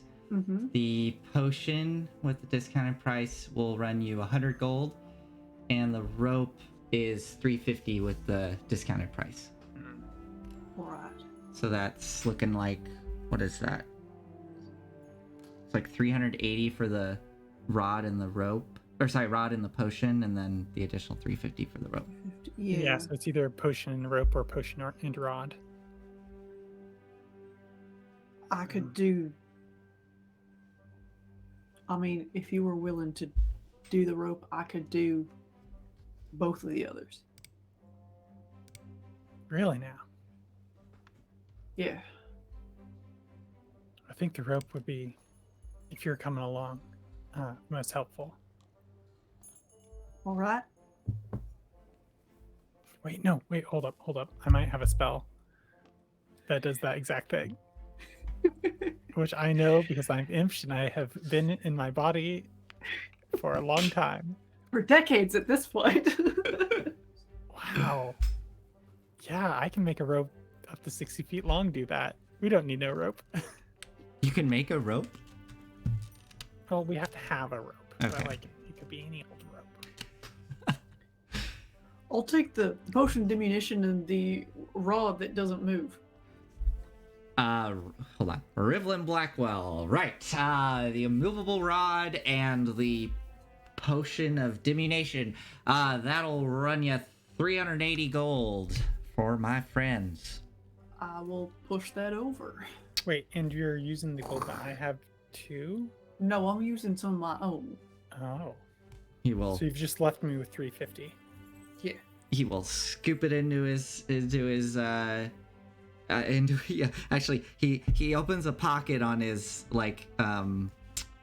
jacket that he's wearing and just scoops it in, and it all goes in. And as he pats the pocket closed, it doesn't look like the coin is actually in the pocket. It just, and you didn't actually hear it like hit anything as it went in. And I'll take that first ointment you showed us.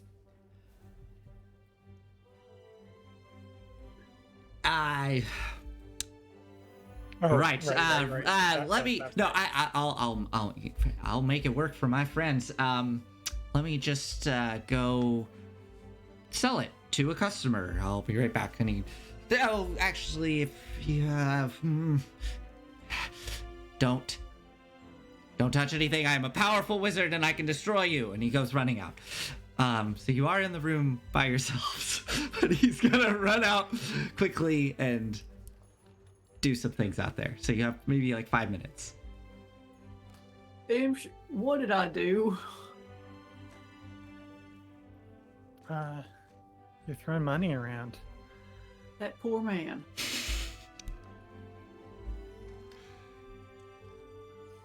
I feel bad. He unwrapped that rope there. It Yeah. looked like it was going to someone. Was there a tag on it? Um, Or an address? make an investigation check. I believe investigation. That's an 8. No, it's the paper's pretty crumpled and ripped. You don't see any names or tags on it. Sorcerer Sundries is in Heapside, yes? Mhm. Not Eastway? Mm-hmm. Okay. Okay, I'm down to just wait in Okay. a room without talking, tiki-dom, Okay. for like 5 minutes, kind of cramped. So you stand in this dusty, chaotic room for 5 minutes, just waiting awkwardly in silence. It's not awkward. It's only awkward if you make it awkward. Okay, not awkward. True. True. Just stand there in silence. We ain't waiting. being awkward, we're just silent. There you Yeah. go. That's true. Silent. That's I true. choose to be this. And as you stand and the time passes, the door poof, slams open. All right, I was able to sell that to a very eager customer. I got the receipt that proves it. It pulls it out of that same pocket as it just kind of emerges. Let's make this happen. And he sets it down on the desk. This one, right. For you, big guy, 140 gold, please. It's that right over. Okay. Takes it, and you have, it is Keoghtom's ointment. Oh boy. Keoghtom. I don't know how to say that one. Got it. There's a It should be non-brand named version of it in D&D Beyond. perfect. Perfect. It's a restorative ointment. Oh, perfect. Yeah. Yeah. 5 out of 5 charges? Are you kidding me? Did you, yeah, well, let's see how many charges it actually has. Hold on. Oh, What is it? 4 plus 1. 1d4. Go ahead, roll a d4. Okay. Is he selling like skimmed off the top ointments? A little bit, yeah. So that's 3 charges. 3 charges. Yep. So you get 3 charges. Well then, is there anything else I can do for the two of you? I believe that's everything. Thank you so much. Oh, you're so Oh. welcome. I appreciate it. I do. Anytime. Anytime you need a box of screws, you just come on over and let me know, and I'll show you my private collection. Thanks. You're very welcome. If we're done here, I would like both of you to leave now. Yeah, I can do that. Walks out. Okay. Yep. Walk out of Sorcerer's Sundries out into the sunset of Baldur's Gate as the sun is setting into the sky off to the west. Oh god. Casting I all don't the know if that would buildings. any better than it did last time. Casting all the buildings into deep, dark shadows. You can see lanterns starting to turn on throughout the city, but the night is yours. / if you want to just jump ahead to whatever point, let me know what you want to do. I want to do the heist. I want a heist. Okay. I Kadam? don't really have anything else to do between now and heist. Uh-huh. Yeah, I also would like the heist, and I do also want to check in with, I guess, Pavu's the closest person to my place. Mm-hmm. Actually, wait a minute. Don't Melissa live in Eastway? I don't remember, does she?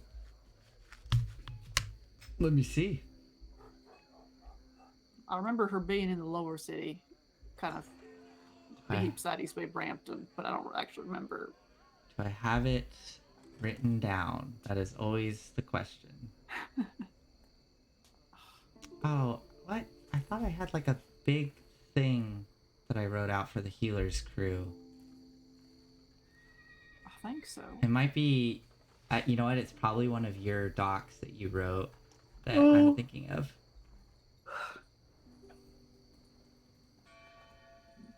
Well, regardless, you can go to anyone's home. Sure. Whoever you would like to talk to. Are you two gonna kind of go your separate ways for the evening and then meet up tomorrow for the heist? Yeah, when do we want to meet up and where? So we want to. Do we know when the guards change, or did we just know that it was every 8 Nope. hours? Every 8 hours. I can give you like more specifics just so because I didn't. Yeah. Like she would have given you a lot of details as much as she could have, but I didn't want to play out that whole conversation. So, the guards, so they are on, they're on an 8-hour shifts, and it's essentially, it would be like what you would expect for, a day shift, evening shift, and a swing shift. So whatever that works out to be typically, what is that? Usually like 9 to 5, and then 5 to whatever, 8 hours. Yeah. One, I guess. Yeah. And then you have, I guess that's graveyard. So, yeah. All right. So, yeah. So that would be a changeover at 5, changeover at 1, and a changeover at 9. 9. Nine. All right. Wait, is that 1 a.m. or p.m.? A.M. Okay, I think that's the one we probably want to do then. 9 a.m. No, 1 a.m. It is tonight. because that's No, the other thing. but- It's summertime, so the sun sets now, which is like 8 o'clock. So yeah, the only time it'll actually be dark out would be that 1 a.m. shift. All right. That works for me. All right, yeah, show up with some sort of mask. Make it so it's not obvious who you are. I will do my best. Be ready for sneaking. Maybe not all of those jingle jangles. I can't leave these behind him. All right. Okay. But yeah, meet at Basilisk Gate. Stoneya Sounds side. See you there, Kidam. All right. Okay. So as you part ways and Imshi go back to your home, wherever you live. I actually don't know where you live. Out with the anarchist gnomes. Oh, yeah. The Outer City. That's right. In Whitkeep. Do you Yeah. live in the Whitkeep hostel? Yeah, Okay. I do. Okay. So you have a trek ahead of you as you work your way through the Outer City back home. And Kadam. Gotta don't skip leg day. Yeah, this ain't much of a trek for you, actually. It's true. And Kadam, you're going home? I'm gonna go check in with Melissa specifically because she was the one who was most upset about all this. Okay. I'm probably just gonna make her more upset, but I want to be honest with her. Okay. And we don't necessarily need to play it all out, but I would tell her that I met with Box of Screws and kind of cliff notes on what went down, and that Make a first off, so you go there, you knock on the door. She opens it and sees you there. She starts to close the door. I have some news. So make a persuasion check. I want to see like if she's open to a conversation right now. That's all right. That's all right. Dirty 20. So yeah, she pauses. The door's just open a crack, and then it opens, and she lets you in. And yeah, we don't have to do the whole conversation. That's fine. But you give her the rundown on what's going on. What do you kind of you're informing her of this, but what is, I guess, because she would probably ask after you inform her of all this.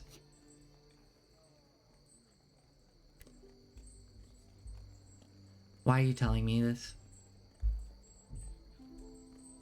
Because I want people to know where I'm going and what I'm doing, and I want you to be fully informed as to what's going on, just in case things go haywire, and also if you want to count this against me when you're trying to decide whether I should stay in the healer's crew or not, I think you should have all the available information. Just a point of order.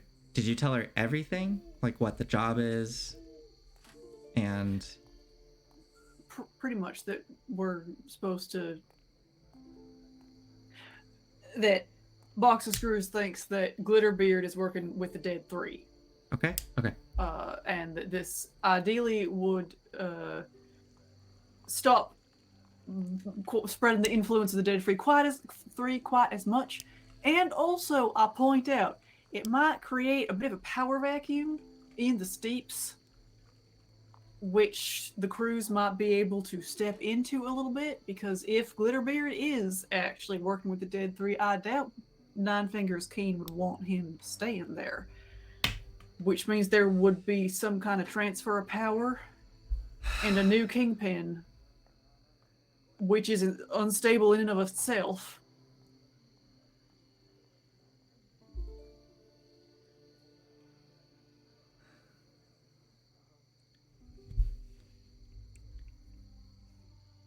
Now, you're saying this Glitterbeard is the one who is in charge of the counting house? Yeah. Okay. That man is the head of the moneylenders crew within the steeps. So Really?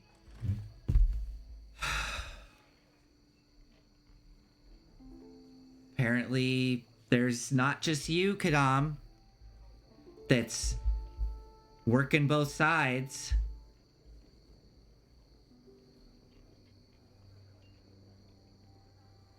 Okay, well,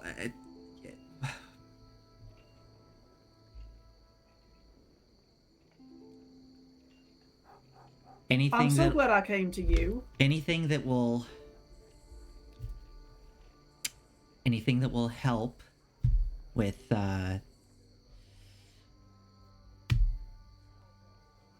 this Dead 3 situation that we're all dealing with is a good thing.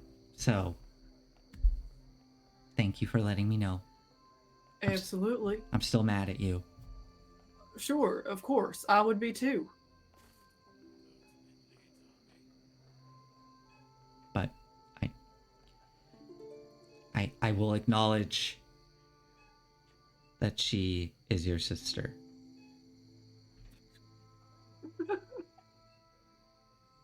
And I know that holds a lot of sway. Yeah, it does. Maybe more than it should. If my little brother was doing something similar, I probably would. Oh my god. Okay, family is so fucking annoying sometimes. Okay, I'm sorry. Did you have anything else you wanted to?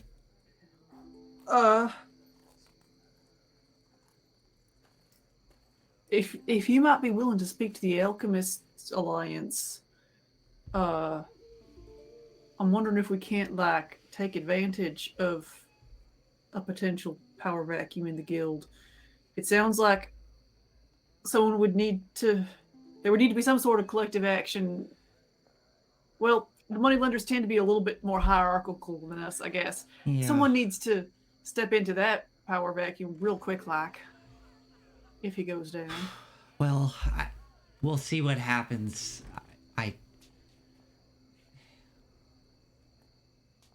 I feel like sometimes the guild just, slap on the wrist kind of thing. Hopefully this guy gets knocked down a peg or at least entirely removed, but who knows? Foxes certainly seem to want something more than a slap on the wrist. I'm sure she does. All right. Well, thanks. Yeah. I'm gonna tell everyone else. Please do. Okay. Just so we're clear. Oh, yeah. I'm gonna go home for the first time in a month. If you need me, I'll be there. Yeah. Probably some folks waiting for you.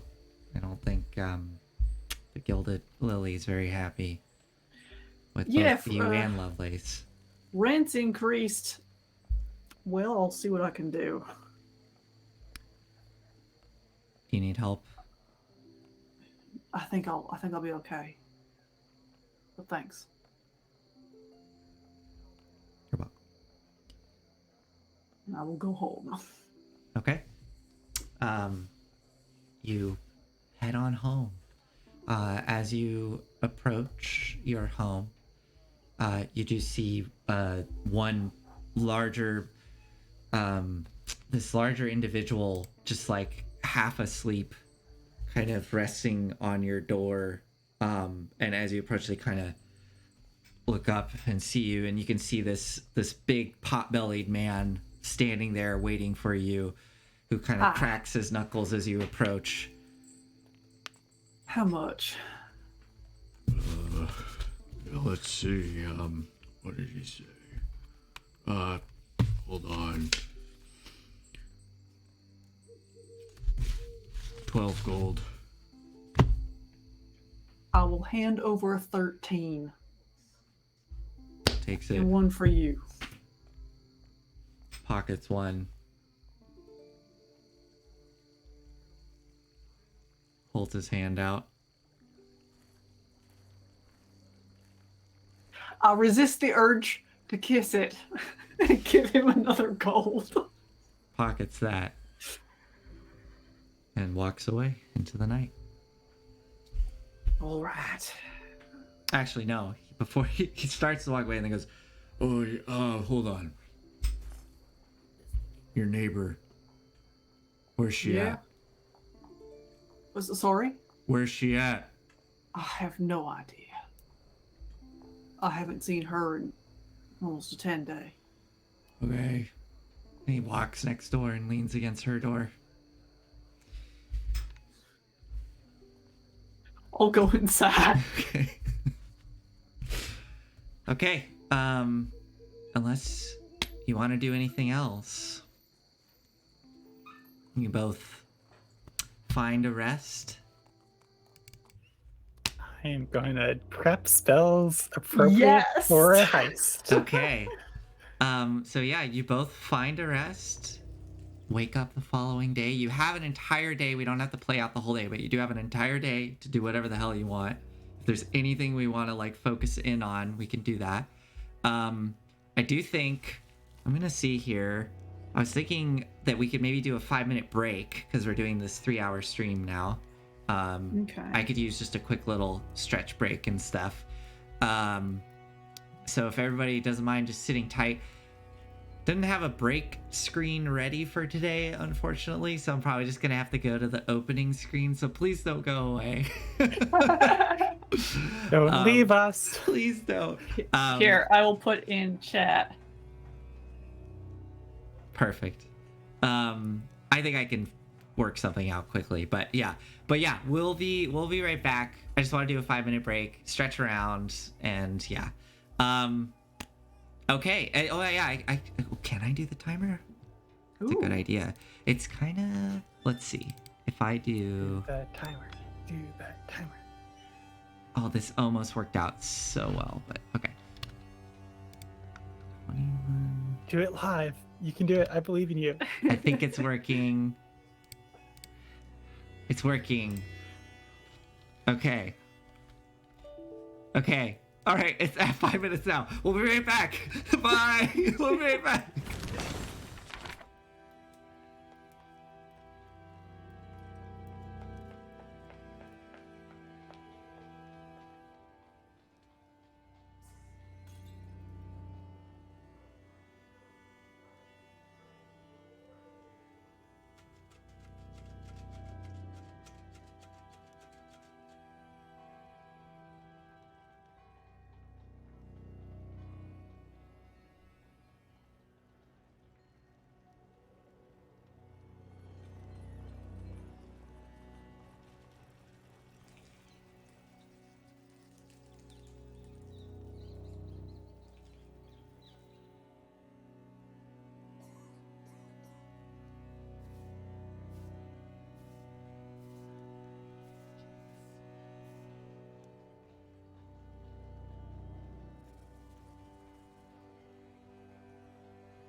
could also be good because it lasts Hi. for 8 hours and we could just like hang out.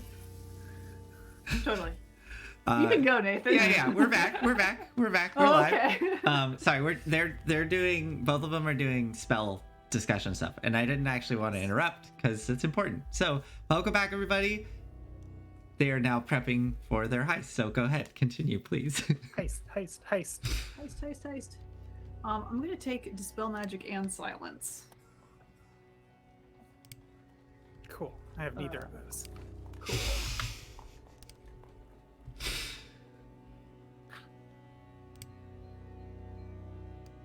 How are you both feeling? Heist. I'm so excited to heist. I hope that it's fun. Okay.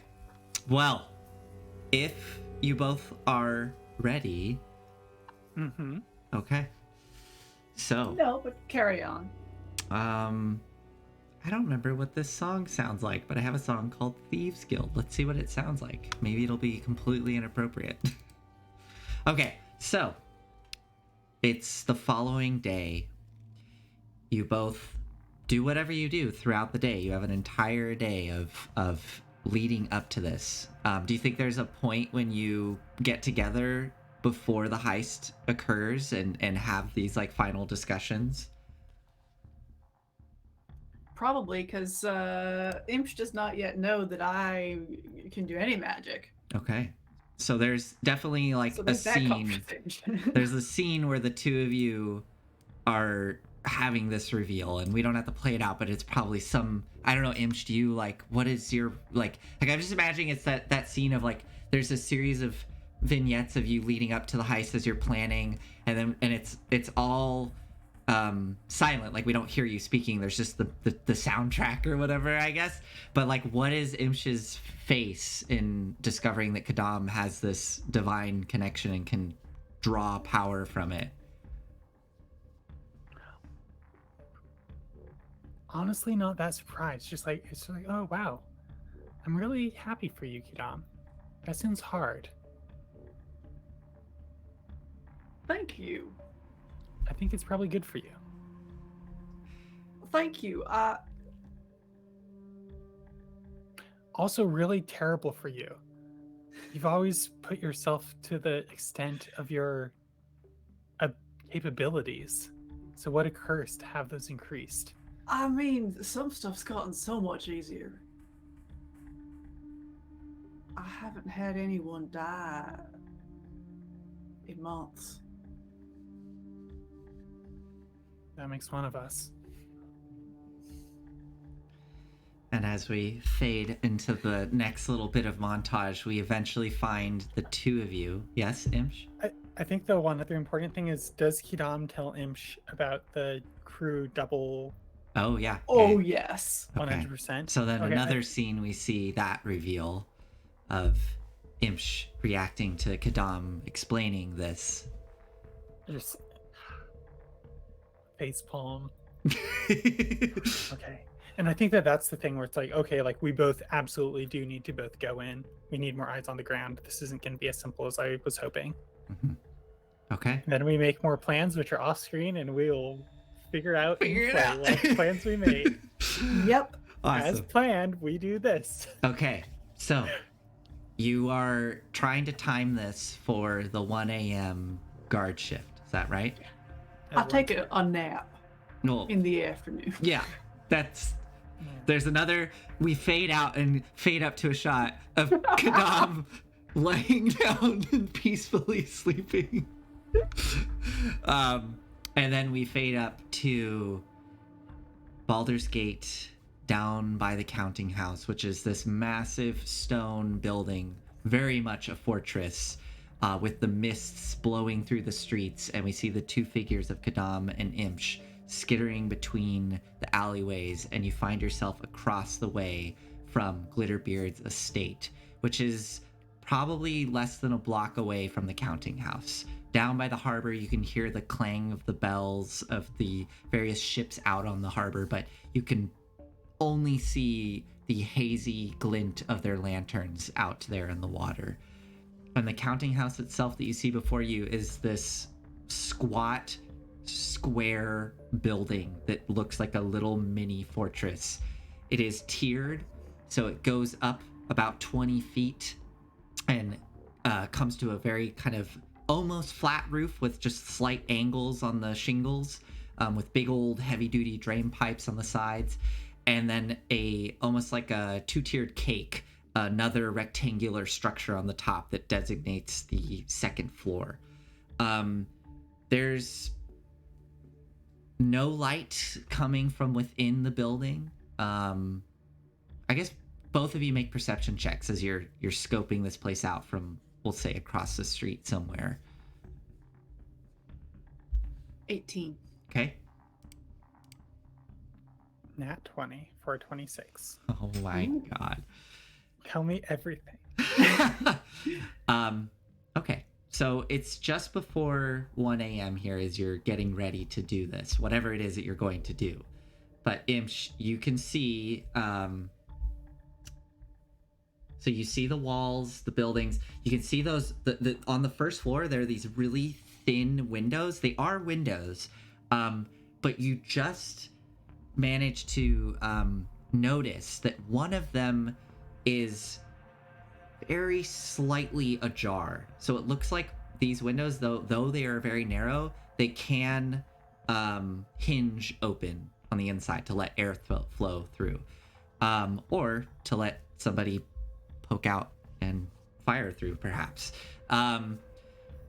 You can also see that from your vantage point, we'll say you're kind of at one of the corners, you're able to see that the one guard at the front right corner of the building, and then the other guard at the back left, both there vigilantly looking about, looking a bit tired as it is the end of their shift. And then on the upper floor, it looks like you're able to just make out that something else you notice, that all of the windows have these thick, like, black curtains. Like, they're all drawn shut. So, like, the entire house, there's no windows actually exposed. They're all just curtains drawn shut. But you're able to make out that on the top floor, the windows look like they have some sort of latch that could be, picked or lifted or something, and then opened up, if you so choose to go in that way. Is there any opening I see on the second floor that is like big enough for, like, say, a spider to fit through? I mean, yeah, like, as a spider, you could probably squeeze between the seam and where the windows close shut. Yeah, I'll give you that. Okay, cool. And in terms of the two guards that you see there, not that they're super important, but yeah, it looks like the one out front appears to be perhaps elven, and then the one at the back looks to be a human, but you can just barely, well, Imsh, you're able to make it out with more detail with that natural 20, but yeah. But they are in a very utilitarian, like, black garb, wielding, they look like they kind of have clubs at their sides, with, like, thick black leather armor on. All right. All right. Per Imsh's request, I have put forth effort to make myself look not like myself. Okay. Oh yeah. So Was there a mask making montage? Like no, paper I mache? felt like that was a little extreme. Uh-huh. So what I have done is I have pulled all of my dreads up instead of doing my normal half ponytail. Mm-hmm. So like up in a ponytail up on top of my head, and I have gone daring in my dress. I am wearing short sleeves, and it is like a soft sage green tunic with like pink embroidered flowers around the hem and cuffs Wow. and neckline. And I am wearing sandals. Whoa. And of course my my bracelets. Yeah. Okay. But So you're not wearing your armor. Have you taken your armor off? Well, Like your bracelets, like as in like mechanically speaking. Have you taken your armor off? Like no. okay. My So bracelets stay you on. still have your bracelets on. Okay. Cool. So you still have your armor, mechanically speaking, have your armor on. Okay. Yes. Okay. Cool. All right. What would you like to do? I just revealed the map to you. You probably have a little bit of time here before the guards make their shift. But I've given you the map here. You don't have to be where you are on the map. Like the angle you approach from, you can move yourselves where you want to be on the perimeter of this map. But yeah. Do we know what direction the counting house is from here? It is south, so it's south of you. Down this way. Yeah, down that way. Yeah. Okay. Okay, I think first off, got a couple spells to cast. Just like even from the outside here. Gonna drop a find traps. Okay. Which see this within 120 feet. I sense the presence of any trap within range that is within line of sight. Never mind. Okay. I thought it was just a radius. Right. So are you gonna cast it or no? No. Okay. Not yet. Okay. Yeah. Okay. Yeah, I think it's time to just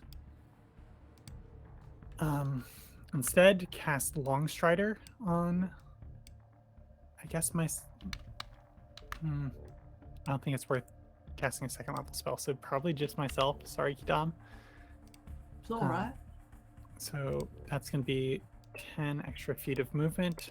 Also Imsh here is like showing up in like all dark clothes, like a ski mask sort of situation. Okay. Like full on, we are burglarizing Okay. this thing.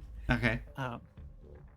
They Is will it not like- know who. Is it like a knitted kind of beanie thing Oh with yeah, holes? that's great. It's knitted by like some like little gnome grandma. Who's just like, So Oh, it's yeah. like it's not quite black. It's probably like navy blue or something with like little accents, or is it? yeah, full on... totally. Like okay. she was just like, okay, like navy blue and like slightly darker navy blue and like a really intricate like Uh-huh. repeating pattern. Like there's a lot of art. in So this mask. Imsh pulls this knitted like ski mask on. With two little like prongs For the teeth. Okay, so you're standing there. You really quick point of order. Does Longstrider, is it a concentration spell? It is not. Okay, so you cast that on yourself. You now have 10 extra feet of movement.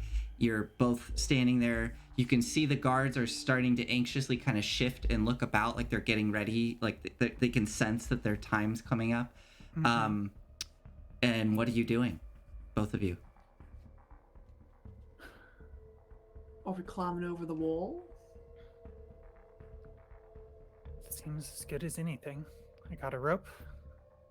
No. Hmm? I have a rope. don't know. Oh, you have a rope. All I right. have a rope, That's good yes. because I don't. I have a rope. Okay. I'm thinking we throw the rope up, get over. I can change into little critter, get in through a window, open it up from the inside, drop you a rope down, then we're in.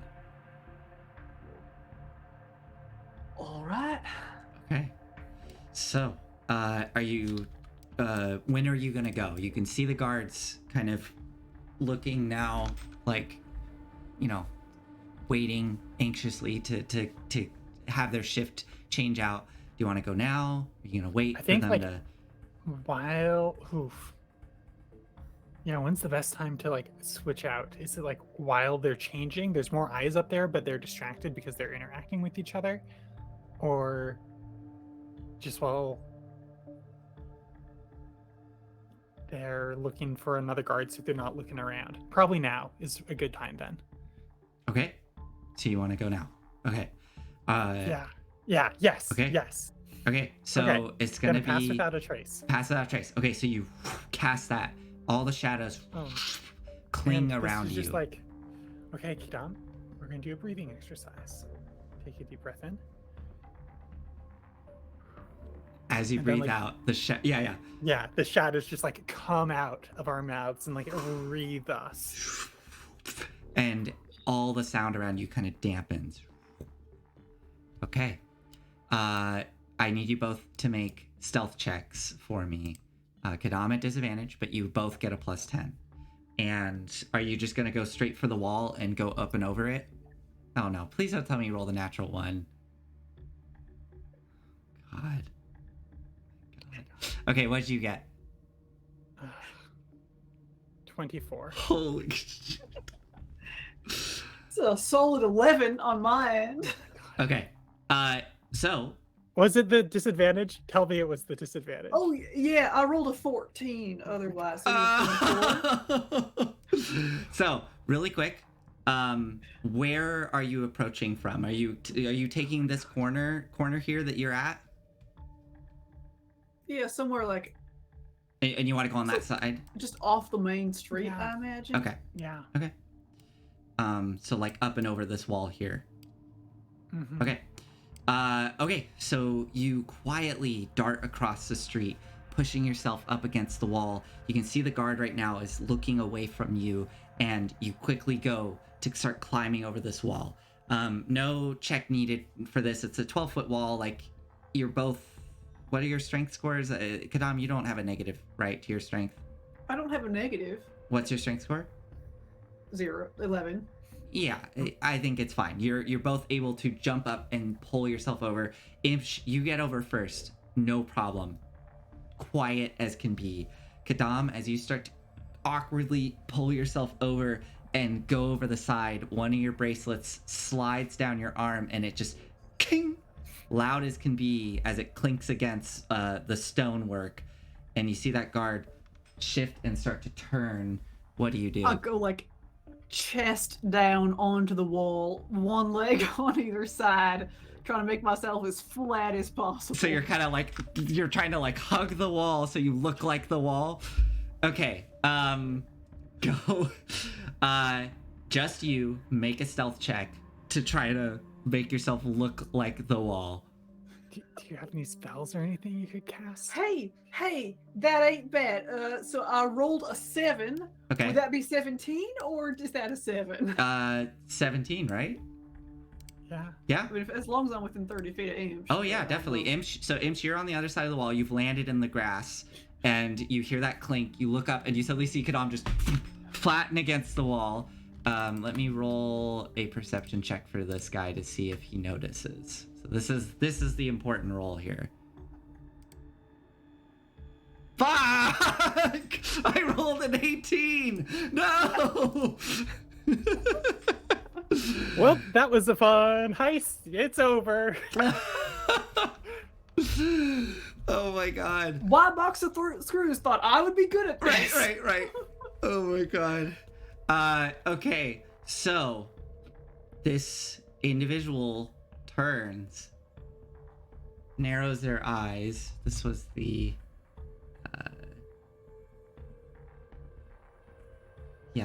this was the human.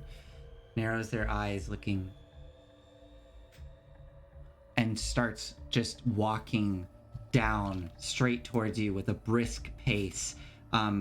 They're looking at you, but they look a little confused because that spell is making you this like strange dark shape on the wall. You I'm gonna have make one more reaction here as they approach. They can get here with movement and dash as they briskly I'm start gonna running make towards the you. sound of a cat in heat and just like flop over to the other side of the wall. Okay. oh, Do you okay. make a sound As with you your voice or with something else? No. You're doing it with your voice? That's what I forgot. Okay. Imps? As you do that, I'm gonna turn into a cat. Okay. And what? Are you gonna And I think like, oh boy, like jump up on the wall, kind of like to switch places with. Okay. So make a deception check, Kadam, with advantage because you have Imsh helping you. And this individual is briskly running towards you. As they're getting closer, they're actually seeing the shape now and like really looking concerned, and they're looking like they're about to call out. What did you get? 19. 19. Okay, I'll do a contested insight for this. So this is another important roll. Okay. They come running up. Kadam, you make a sound. Do you want to make the sound, or do you want me to do it? it kind of like the volume dived down, but yeah, you make that loud sound and just flop over, and then Imsh. And Imsh is like, oh shit, okay, and then like turns into like just like a black like svelte cat, like tuxedo, and like jumps up on the wall. Okay. And like starts licking, I think. Okay. Himself. The guard, you can now see very clearly this human man with like short braided hair, like very sharp face, comes running up, looking up at this cat. Shoot! Get where the fuck? Shoot! Where the fuck is Adelaide? He takes his club out. And he comes walking up to the wall to slap you. What do you do, 12 Imsh? feet? I know, yeah, he'd have to jump.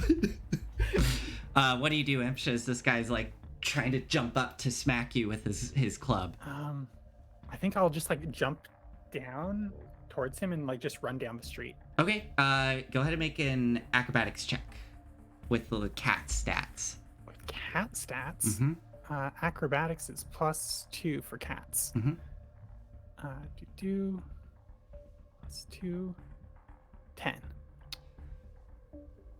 You leap over his head right as he jumps up to smack the cat, and the club just barely misses you as you leap over and land on the ground and go running off, and you just hear him, "Stupid cat, where the fuck is Adelaide?" And he goes walking down the side of the wall back to his post. Okay, Imp, so you're off And now. I will just like go around the corner and jump right back over. Okay. Cats have a climbing speed of 30 feet. Yeah, it's fine. You're able to do that. I mean, I'm not gonna have you roll stealth because you just see as you go running around the corner, you actually hear the sound of the wrought iron gate, and you see an individual stepping out as. Is this Adelaide? No, this you see a woman in her like late 50s. She steps out, like doesn't even look phased by how late the hour is very alert, steps out almost militaristic and looks over, sees you jotting down the road, and then you leap up over the wall and she just kind of tracks you, and then I have +14 stealth, and I'm trying to not be I mean seen. she doesn't care. Okay. You're a cat. She just Cool, sees cool. you and then turns and briskly walks towards the other individual to swap posts and Got it. Not Adelaide. so you as a cat go toddling up to Gadam, who's there. Oh, as a cat, I really want to like brush up against Kidam's legs, and I think I like go to and then just like freeze. Oh, I just go down and pick you up. Okay. Okay, what are you both doing now? You're on the other side of the wall. I am petting Imps and trying not to panic. I can be a therapy animal. So just to put it into perspective, the way I'm kind of doing this, so it's not like you fail and then that's it. It's like I'm kind of doing the 3, you get 3 chances sort of thing. So, Mm-hmm. all right.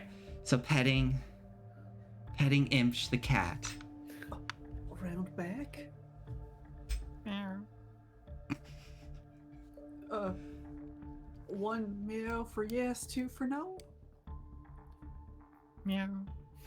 All right, I'll just start heading back. And Okay. do we see any places that like a cat could get up into, like an arrow Yeah. slit or something? So yeah, the arrow slits a cat could squeeze through if you were able to, again, these windows, they look like they hinge open to the inside, but they definitely have a little latch that you would have to figure out how to undo. So from the inside as a cat. I have a paw. Okay. Well, I mean, so again, you could get up to the arrow slit, and then it's the window pane. The latch is on the inside, so you'd have to, you know. Okay. So there's like no openings that a cat could just like slip in without Could going squeeze something. through. Not really. No. Yeah. Sorry. Maybe... Okay, it's 1 a.m. Do we hear the back? So as you Door go to open. this corner, you then hear that gate and footsteps. You hear some Okay. muffled talking on the other side As of the soon wall. as I hear like a door creak, I just want to like zoom, use this Yeah. long strider speed, use my like 40-foot cat speed. So like, Nice. I have So 50 foot. you of want to go movement in right now. through the back door as it opens. Yeah, that Okay. sounds good. Go ahead and make this. I do need you to make a stealth check. You still get the +10. Guidance. And you get guided, so you add a d4. Okay, and cats get +4, so I have +14, Okay. +4. Let's go. 22 with a 5 on the d20. Wow. No problem. So as this individual, and this one maybe is Adelaide, you presume, but you just dart around the corner as the door Easy. pops open, and easy enough you are able to slip in right behind this person as they are pushing out, and you can see this looks to be a young human woman, very broad shoulders, kind of squared off jaws. She pushes through the door, rubbing her eyes, and you just right through.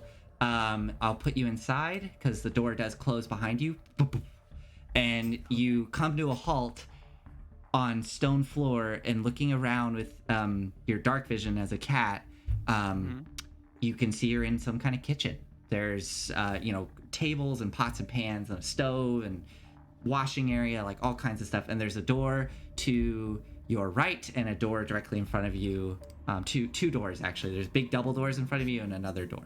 So Okay. And they're all doors that cat probably can't get through. probably not. I know there are some cats that can open doors. Can I try to do Yeah. that? Let's do a.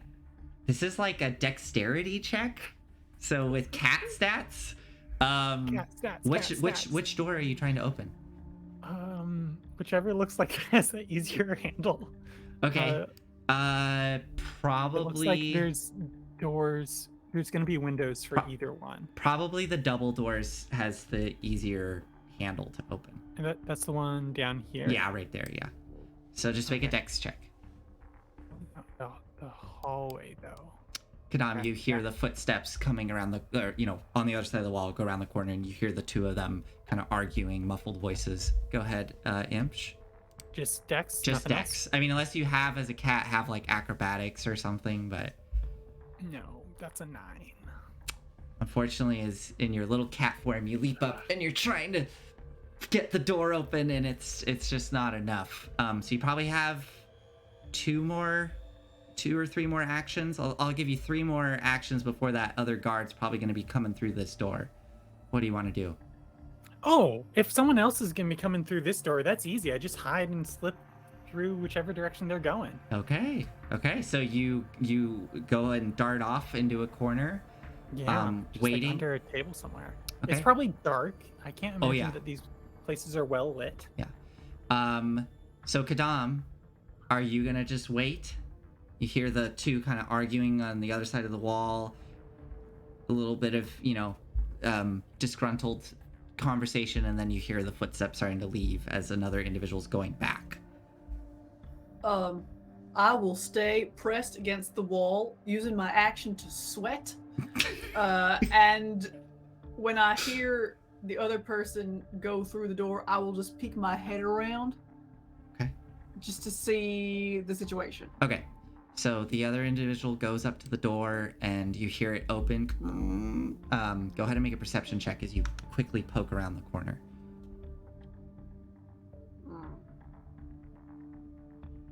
12. 12. You just see that that human man briefly as he pushes through the door. Nothing else Right. really. There's those little windows to the to the right there, but yeah. But this man pushes into the room. Imsh, go ahead and make another stealth check as you're trying to follow this individual now. I'm so good at these, and this is without that guidance. Without guidance, you still have pass without a trace. 27. Okay. You watch as which way would they go? I'm trying to think. Yeah, they would probably go this way. You watch as they go through this door. So they I'll just move you with them, right? Because you're following, and you just let me know when you want to stop. Okay.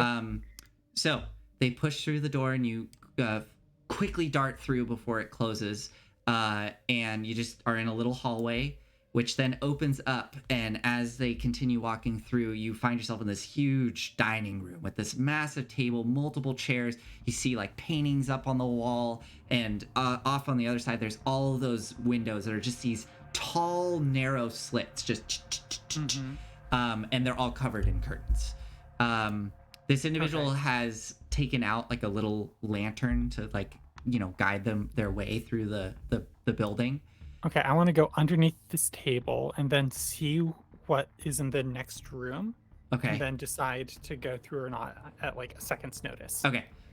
The guard opens the door, and as it opens, you see what looks to be like a parlor inside. There's like a big couch and a coffee table, a fireplace, like a bookcase at the back, statue. Let's hang out in here. Let's hang out in here. And they close the door behind them, and they are gone. Okay, let's get one of these latches open as a cat. Okay. That's probably easier. That's not a problem. You leap up, take your little claw out, and just flick the latch up. It's a simple latch. But and these are slits. They are. They're little narrow slits. But you can paw the window and pull it open. So you have a window open.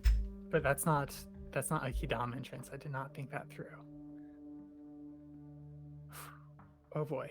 Okay, great.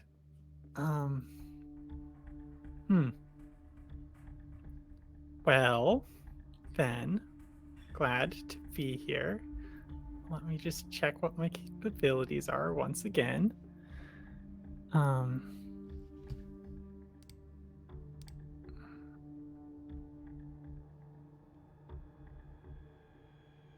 long has it been since the human man went inside? About 3 minutes. It's way too long. Okay. What do you want to do? I'm gonna start edging around the side of the building. I'm going to belly crawl underneath each of the window splits so that someone would have to be looking directly down. Okay. In order to see. Go ahead. Make a stealth check with advantage for taking the extra care to get down and crawl slowly. So this is just a straight roll. Yeah. It's a 3. Why did I bring you? I don't know. I don't know why I'm here.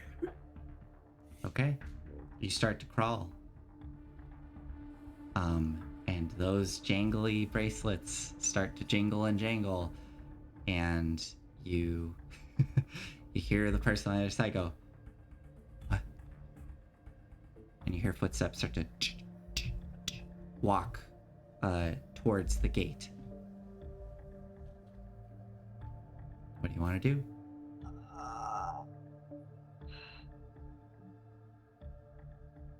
Can I go back? Sure. Just Just push back in. Okay.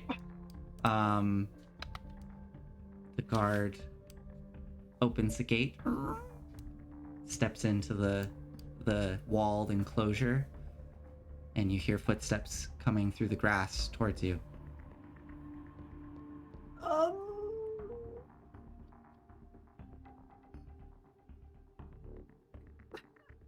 I'm gonna panic and take the potion of diminution.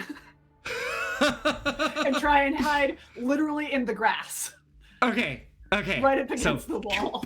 and you, I don't know how big it makes you. It makes you a tiny creature, I think. So you're probably That like, sounds right. yeah, we'll just say you're like, I don't know, 6 inches tall, maybe smaller. Is you just, and the perspective just shoots up, like crazy. This is another stealth check with advantage. I'm gonna be coming out of the slit and around. I don't know temporally when Okay. that happens. I think this is happening pretty quick. This Okay, is on cool. Kadam. Great. Okay, hold up. So you are tiny. I want to look up the diminution specifically really quick. Mm-hmm. Or it's reduce. It's right. Enlarge or reduce. Let's see what reduce says. It says target size is halved in all dimensions and its weight is reduced to 1/8 of normal. So what is your height normally? 5'7". Oh, that's like way less fun That's than I much thought. bigger. That's way bigger than I was expecting. I'm like halfling size. Yeah, You could that's house rule it so real quick. lame. Huh? You could house rule it. I It'd could. be tiny. I really thought it was like tiny. I also thought it was tiny. Okay, I'm fine with house Oh, ruling well. this to be tiny. So We're we'll gonna say do you're tiny heist. we'll say you're we're gonna say you're a size tiny creature.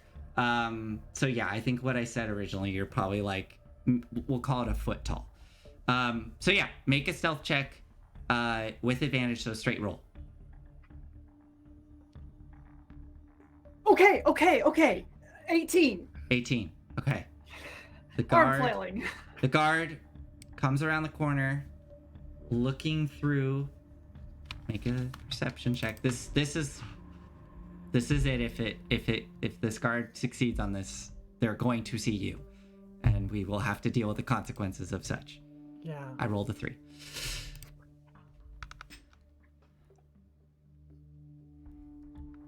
They continue walking through the grass, and they walk past you, this giant moving past. And basically, they walk up to around the corner and start looking around. And yeah, just doing a perimeter. Okay, so where you headed, Kadam? I mean, you want to go over to the door, like to here? Yeah. Okay. Now, can I have come out the window? and Yes. So going back around? Imps, you come out the window at this point onto the grass. Where you headed? Back around, checking on Kidam. We got Okay. like my thought is like somehow to try to get Kidam in this arrow slit. Okay. What's your passive perception? As a cat, 13. Well, you get to keep. Oh wait, that's weird. A 13. Okay. Well, You get to keep your mental stats. you get to keep your mental Okay. stats. 16. Perceptions. 16. Then. Okay. You rolled an 18, Kadam? Mm-hmm. Okay. So you don't see Kadam, but you come running around the corner. Kadam, you see this cat. Wait. Yeah, Imps, you hear the little tiny voice of Kadam. Wait.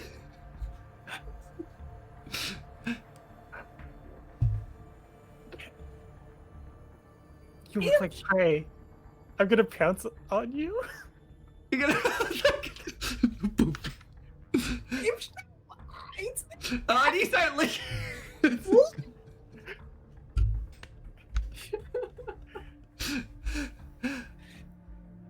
All right. Now what? As you're pinned guess- Kadam onto the ground. Yeah. I guess like look up at the doorknob. Okay. It's closed. Is Kidam small enough to fit in an arrow slit? Yes.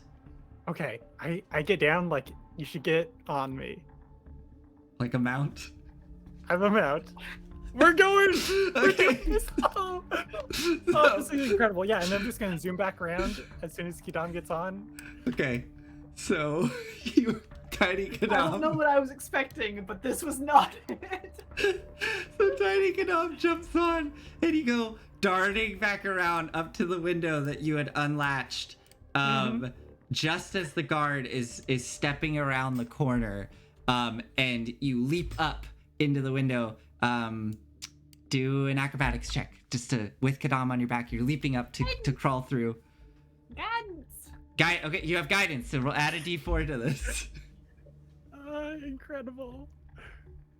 Acrobatics is +2 from Cat Dex. Guidance. That's a 10. Yeah, that's enough. You leap up and slip through the window. It's a little tight, but you manage to kind of squirm your way through and push through those heavy curtains and boom, boom, onto the floor inside the house. And you hear that guard just walking past through the grass. You hear them muttering under their breath. But you get in. Okay, it's business time now, baby. Once they're past, oh God, can I do this? I'd like to close and latch the door. Okay, the window? The window? Sure.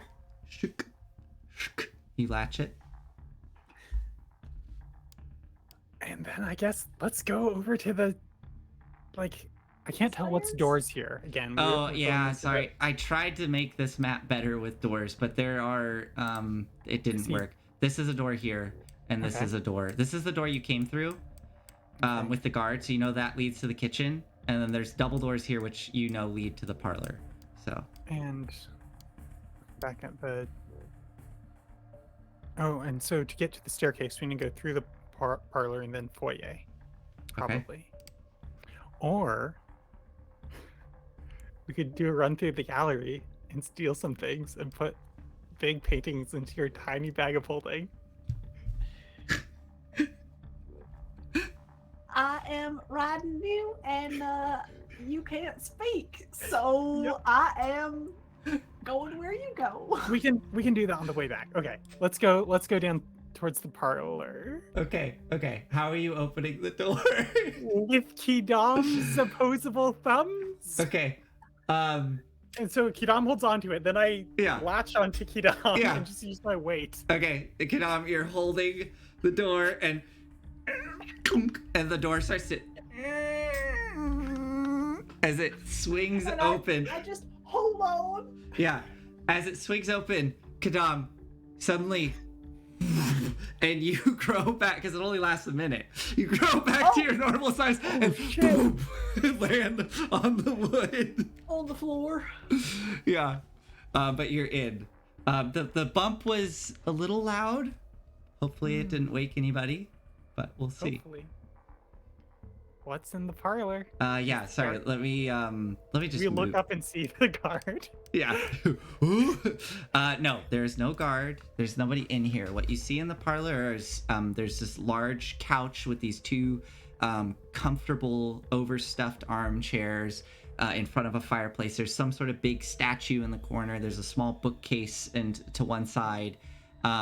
There's this beautiful vase there, Kadam, like just to your right. And then there's a couple paintings up on the walls. I start heading for the door. Okay. Yeah. All right. The doors are unlocked in here, so you open the door and you find yourself inside the foyer, which you see there's these two big suits of armor. There's the small tables with vases on them, and again, there's a couple of like smaller paintings on the walls in here. I am suspicious of the armor based off of what Cortea said. Mhm. Do they look magical? Make a perception check. Arcana. Make a perception check. Suits of armor are the most ominous thing. I know. 8. 8. They look like suits of armor. Right. Oh, that's good. I just point up. Okay. Okay. So you're heading upstairs? Okay. Yep. Guess so. For this, as you're going into a new area, I need you both to make stealth checks again as you're going up the stairs as quietly as possible. And you can't see, by the way, the stairs, it's not as clear on the map. They do go up, but they also continue like underneath that side. They do go down as well. So you can go up or down. I almost want to go down first. What was that smile, Kadam? I rolled a net 20 and an 18, so 28. Ooh, okay, let's see what you get, Imsh. 1d20 plus 14. Yeah, 24. Oh my god, yeah. So with the most silent of footsteps, this time, Gadam, yeah, holding onto your bracelets, you manage to make your way up the stairs without a single sound. Let's move to the other map. I know you're not gonna see anything yet, I don't think, unless you see it all, which would be I don't unfortunate. see anything. Okay, Nope. good. I should have actually moved your tokens here first before doing this, but it's fine. So, you pop up onto this small landing. There's a door to your left and right as you come out onto this wooden landing. You can see below the foyer below the balcony here. But yeah, you have two doors, left or right. I go to the one on the right and just press my ear against it. Make a perception check. Nat 20, 24. Wow. Okay. Press your ear against it, listening very carefully. You just barely can hear, and it's clearly not on the other side of this door. It's like deeper in the house somewhere.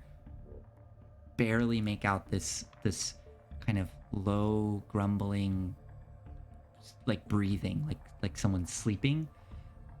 But it's probably not humanoid. It sounds probably like some kind of animal, like a dog. Just low, grumbling sleep. But again, not on the other side of the door, just somewhere on that side of the house. And other one? The other one. Okay, so you go up to the other one. Do another perception check for that door. Maybe I could do that one while you're doing the Go first for one. it. Yeah, Just Imsh, kinda go like- for it. Yeah, make a perception check on that door. That's kitty cat. But you get to use your perception score. So 16. 16. Listening carefully. You don't hear anything. Sounds like there's nothing moving on the other side of that door. Good enough for me. Okay. I mean, I guess I don't really have any way to communicate that, but Imsh does not look worried. Okay. I imagine the cat just looking back, you know, that kind of like they look all confident and yeah. I crouch down. There's the dog somewhere on the other side of that door, but not immediately there. The hairs stand up. The tail Alright. pushes. You want to go through here first? Okay. All right. All right. So you carefully open that door and stepping in, you just find yourself in a hallway. Oh, What? that right. Or sorry, that left. Oh, I'm sorry. I was doing it from the perspective of the From- characters. Yeah, I should have done it from top down of the map. Oh so- no, I thought. Wait. So Wait, just go. okay. It doesn't matter. When Never I mind. said when I said right, I meant left, I guess, because I was thinking in 3-dimensional space. Like if you were down in the room, it would be to your Mhm. right. Joke's on you. I was thinking of it incorrectly, but I also forgot which way was left and right. Anyways, you step Anyway. through the door from the character's perspective on your right, and you find yourself in a hallway. There is a door down at the end here. There's one up here. It appears to be double doors, and then there's one all the way at the end of the hall. Is there any difference between the doors, like an Uh, ornate sort of library study sort of situation? Yeah. The two doors to the left look very like all the other doors are very plain. The one directly ahead has a bit more design elements on it. So it's a bit more ornate. Mhm. That's at the end of the hall. I think at this point I'm going to cast locate object because this has never steered me wrong before. Yeah, cool. For the third book. The third book, the one that you're trying to, yeah, the one you got it. Okay, and that I remember that could like go through walls and stuff. Okay, Yep. and you know the direction of it. Yeah, I know the direction of it and whether it is moving or not. Okay, I doubt it is. you focus in, and you start to feel that pull for where this book is, and you know that it is over this way, which was the direction of that was the direction of the side of the house where the dog was that you were listening through. Imsh, it's over there. And you see Kadam's eyes have gone like reflective silver. I don't know how to emote surprise as a cat. I guess like eyes Little go eye- wide, yeah. or the pupils, yeah. Okay. We might actually want to try the other one. Ears go back, but slinks forward. You like dogs. I say as I follow him out. Okay, so you go into the other door. Opening the other door, you find yourself in another hallway. Narrow hallway, very dark. There's no windows in this hallway. It's just completely dark. Very like utilitarian. And again, there's a door here, a double door here, and a door here. This one is it's the same style as the one that was at the end of the hall for the other one. These two are definitely more ornate than the other ones you saw. But yeah. And the book is... Yes, the book, you were detecting it there. All right, then there we go.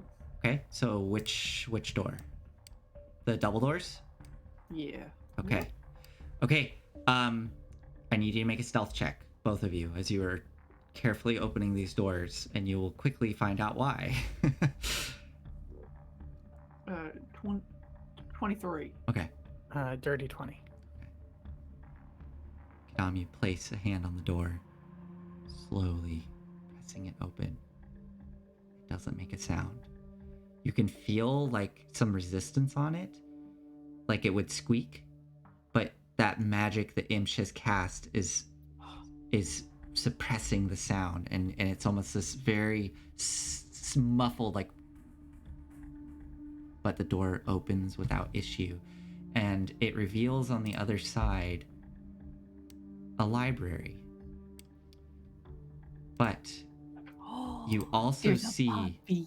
that there's a suit of armor in one corner. There is a big dog, which I need both of you to make perception checks. It's this big dog. It is completely dark in here, so it's hard to make out the details right now. And you see all these bookcases.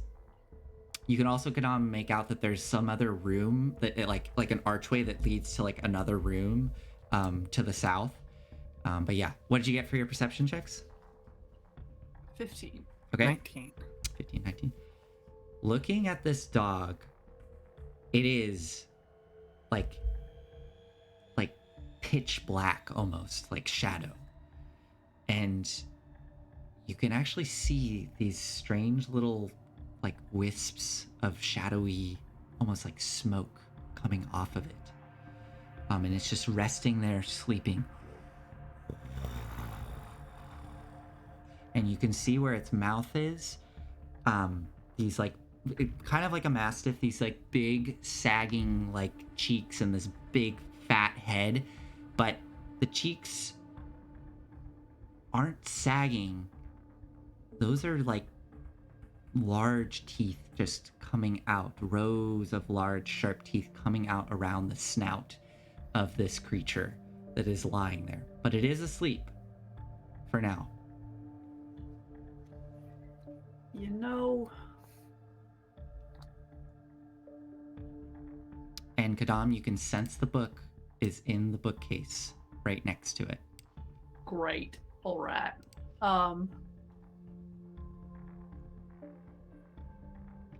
Is silence, does silence require verbal components? Let's find out. I have Interest- never cast this before. It does, of course. Yeah.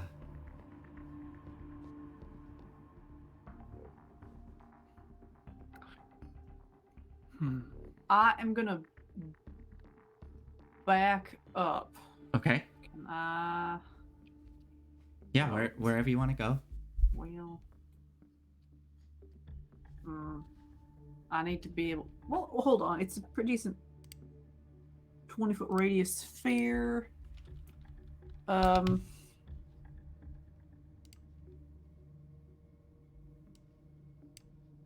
it pass through?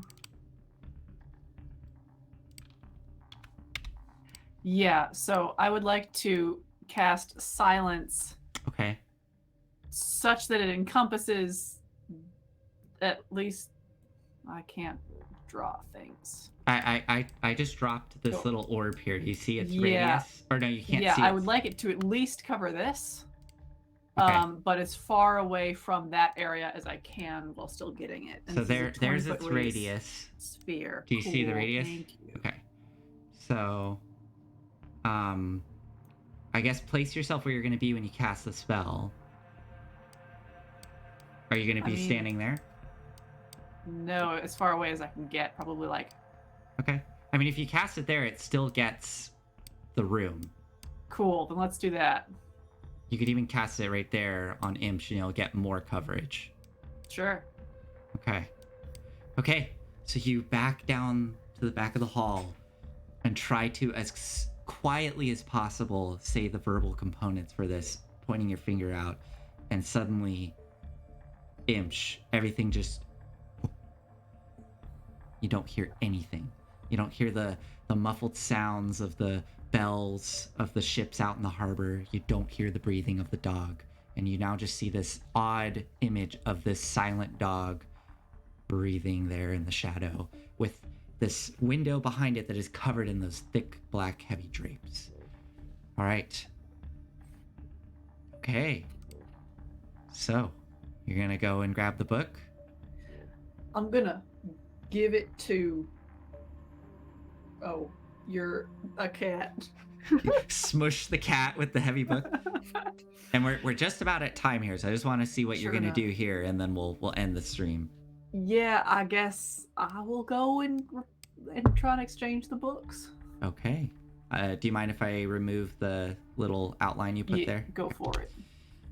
Okay. So you carefully walk into the room next to this dog, and as you get closer to it, you can see it's huge and rippling with muscle, with these big teeth coming out of it. It's not a normal dog, and there's these black tendrils of wispy black smoke coming off Do of I it. have an idea of what that might be? Make a religion or arcana check. Definitely going with religion. 16. You remember stories that your Ada told you, fairy tales about a place known as the Shadowfell. And hearing stories about these creatures, these large black dogs that were almost made of shadow itself. And they were, in the stories, they were always, villainous creatures that would hunt in packs and hunt down children who were bad and drag them back into the Shadowfell screaming. Great. But the story that you remember it's sounding really familiar to the creature that's sitting there before you. Your Ada referred to them as shadow mastiffs. Okay. Walking up next to this beast beside you, this shadow mastiff, you can see this bookshelf just, with multiple books in it. And right there next to the suit of armor, there is a glinting gold book. Swap it out.